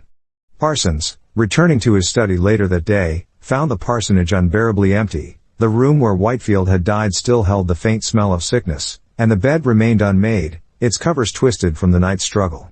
He sat there for some time, weeping not merely for the loss of a friend but for the passing of an era, for Whitefield had been the last living link to the Great Awakening's first generation, and with him died something irreplaceable. Yet even in death, Whitefield's influence proved difficult to contain. Almost immediately, the crypt beneath the Old South Church became a site of pilgrimage. Ministers traveling through New England made detours to Newburyport to stand where Whitefield was buried, and common believers came to pray above his tomb, as if proximity to his remains might kindle in them some spark of his zeal. The church's elders, initially welcoming this attention, grew uneasy as the traffic increased. There were concerns about the building's structural integrity, about the crypt becoming a site of quasi-Catholic veneration, about the disruption to regular worship. But the pilgrims kept coming, year after year, decade after decade, until visiting Whitefield's tomb became a standard feature of evangelical tours through New England. The tomb itself did not rest undisturbed. During the Revolutionary War, when Newburyport served briefly as a military staging area, British soldiers reportedly broke into the crypt seeking valuables, though whether they disturbed the coffin remains uncertain. Local tradition holds that Whitefield's remains were found intact after the war, though with the vault seal broken and signs of intrusion. More bizarre was the incident of 1829, when an English visitor, name unrecorded in most accounts, though some sources suggest he was a relic hunter or eccentric clergyman, gained access to the crypt and removed Whitefield's right arm bone, apparently spiriting it back to England as a macabre souvenir. The theft was not discovered for some time, and when it became known, it triggered outrage in both America and Britain. Evangelical leaders on both sides of the Atlantic condemned the act as desecration and demanded the bone's return. The bone's whereabouts became a minor mystery of the early 19th century, with various reports placing it in private collections or church reliquaries across England. Eventually, through channels that remain obscure, it was returned to Newburyport in the 1840s and presumably reunited with the rest of the skeleton, though the exact circumstances of its restoration are poorly documented. The entire episode speaks to the peculiar status Whitefield occupied in evangelical memory, revered yet commodified, honored yet reduced to relics, a symbol of gospel authenticity who nevertheless became an object of commercial and sentimental appropriation. By the late 19th century, the Old South Church had undergone several renovations, following the 1849 restoration of the stolen arm bone. When 2,000 Newburyport residents processed through the streets to return it to the crypt, church officials installed a more secure brick-lined vault and mahogany casket to protect the remains from future disturbances. The event attracted newspaper coverage across New England, with reporters noting the strange persistence of Whitefield's fame nearly a century after his death. He had been forgotten in broader American culture. His name meant little to those outside evangelical circles, yet within those circles he remained a towering figure, the standard against which all subsequent preachers were measured. The pulpit above his tomb continued its work through the 19th and into the 20th century, hosting ministers of varying abilities and reputations, none matching Whitefield's fame but all, presumably, aware of the bones beneath their feet as they preached. The symbolism became richer with time. Whitefield, who had proclaimed salvation by grace alone through faith alone in Christ alone, now lay beneath the ongoing proclamation of that same gospel, his silence eloquent testimony to the brevity of earthly ministry and the endurance of divine truth. Visitors to the church, and they never ceased entirely, even in years when Whitefield's name faded from popular memory, often remarked on the power of the empty pulpit above his tomb, as if the structure itself continued to preach, bearing witness to word's priority over the preacher, to message outlasting messenger. In Newburyport's soil, beneath oak floors worn smooth by 2 centuries of congregational feet, George Whitefield found the only rest his relentless itinerancy had denied him in life, and there he remains, awaiting what he called the great day when the dead in Christ shall rise first. Conclusion: the echo of a prophet. George Whitefield left behind no denomination bearing his name, no systematic theology to rival Jonathan Edwards' careful formulations, no organizational structure comparable to John Wesley's Methodist connection. He was not a builder of institutions but a voice, and voices by their nature are ephemeral, surviving only in memory and consequence. Yet the consequence proved profound and enduring, rippling through Anglo-American evangelicalism with effects still discernible 2.5 centuries after that September morning in Newburyport. He preached, by conservative estimate, to more than 10 million people across a ministry spanning 34 years, a staggering number for the 18th century, made possible only by his 13 Atlantic crossings, his willingness to itinerate constantly, and his pioneering use of open-air preaching. Benjamin Franklin, no evangelical himself, calculated that Whitefield could be heard by more than 30,000 people simultaneously, a computation that speaks to both the preacher's vocal power and the era's hunger for the religious experience he offered. That hunger, and Whitefield's genius for satisfying it, made him central to the Great Awakening spread and stamped his particular vision of Reformed experiential religion onto multiple generations. The contradictions remain inescapable. Whitefield purchased enslaved people for Bethesda after successfully urging Georgia's trustees to legalize slavery, a measure passed in 1750 and enacted the following year, to secure labor for the orphanage he founded. He sometimes condemned the cruelty of slaveholders and insisted that enslaved people possessed equal capacity for salvation, yet he defended the institution itself as economically necessary and spiritually useful. The paradox admits no easy resolution. It was not unusual for 18th century evangelicals to hold such views, but historical prevalence cannot lessen their moral weight, and Whitefield's failure to recognize slavery's fundamental evil remains a lasting stain on his legacy. Later admirers, from Charles Spurgeon to George Muller, praised his preaching while lamenting his blindness on this point. What endured most powerfully was his conviction that Reformed theology, the doctrines of grace, covenant understanding, the five solas, must be preached with passion and urgency to the masses, not confined to academic disputation or clerical circles. Whitefield democratized Calvinism, making its experimental piety accessible to common people through preaching that combined theological precision with emotional power. He proved, against the assumptions of many contemporaries, that ordinary people could grasp and be transformed by doctrines of election, effectual calling, and perseverance of the saints when those doctrines were presented not as abstract scholasticism but as living realities bearing on the soul's eternal welfare. The empty pulpit above his bones in Newburyport continues, in its way, to preach. It testifies to the brevity of human ministry, to the sovereignty of grace that uses cracked vessels for holy purposes, to the endurance of gospel truth beyond any single messenger's life. Whitefield would have approved of this silent sermon, he who had preached so often, who had worn himself out in preaching, who had said he would rather wear out than rust out, would have understood that the greatest eloquence finally belongs not to human voices but to the Word itself, that Word which he believed had effectually called him in an Oxford sickroom, sustained him through 34 years of itinerant ministry, and welcomed him home at last to those many mansions where the faithful find their rest.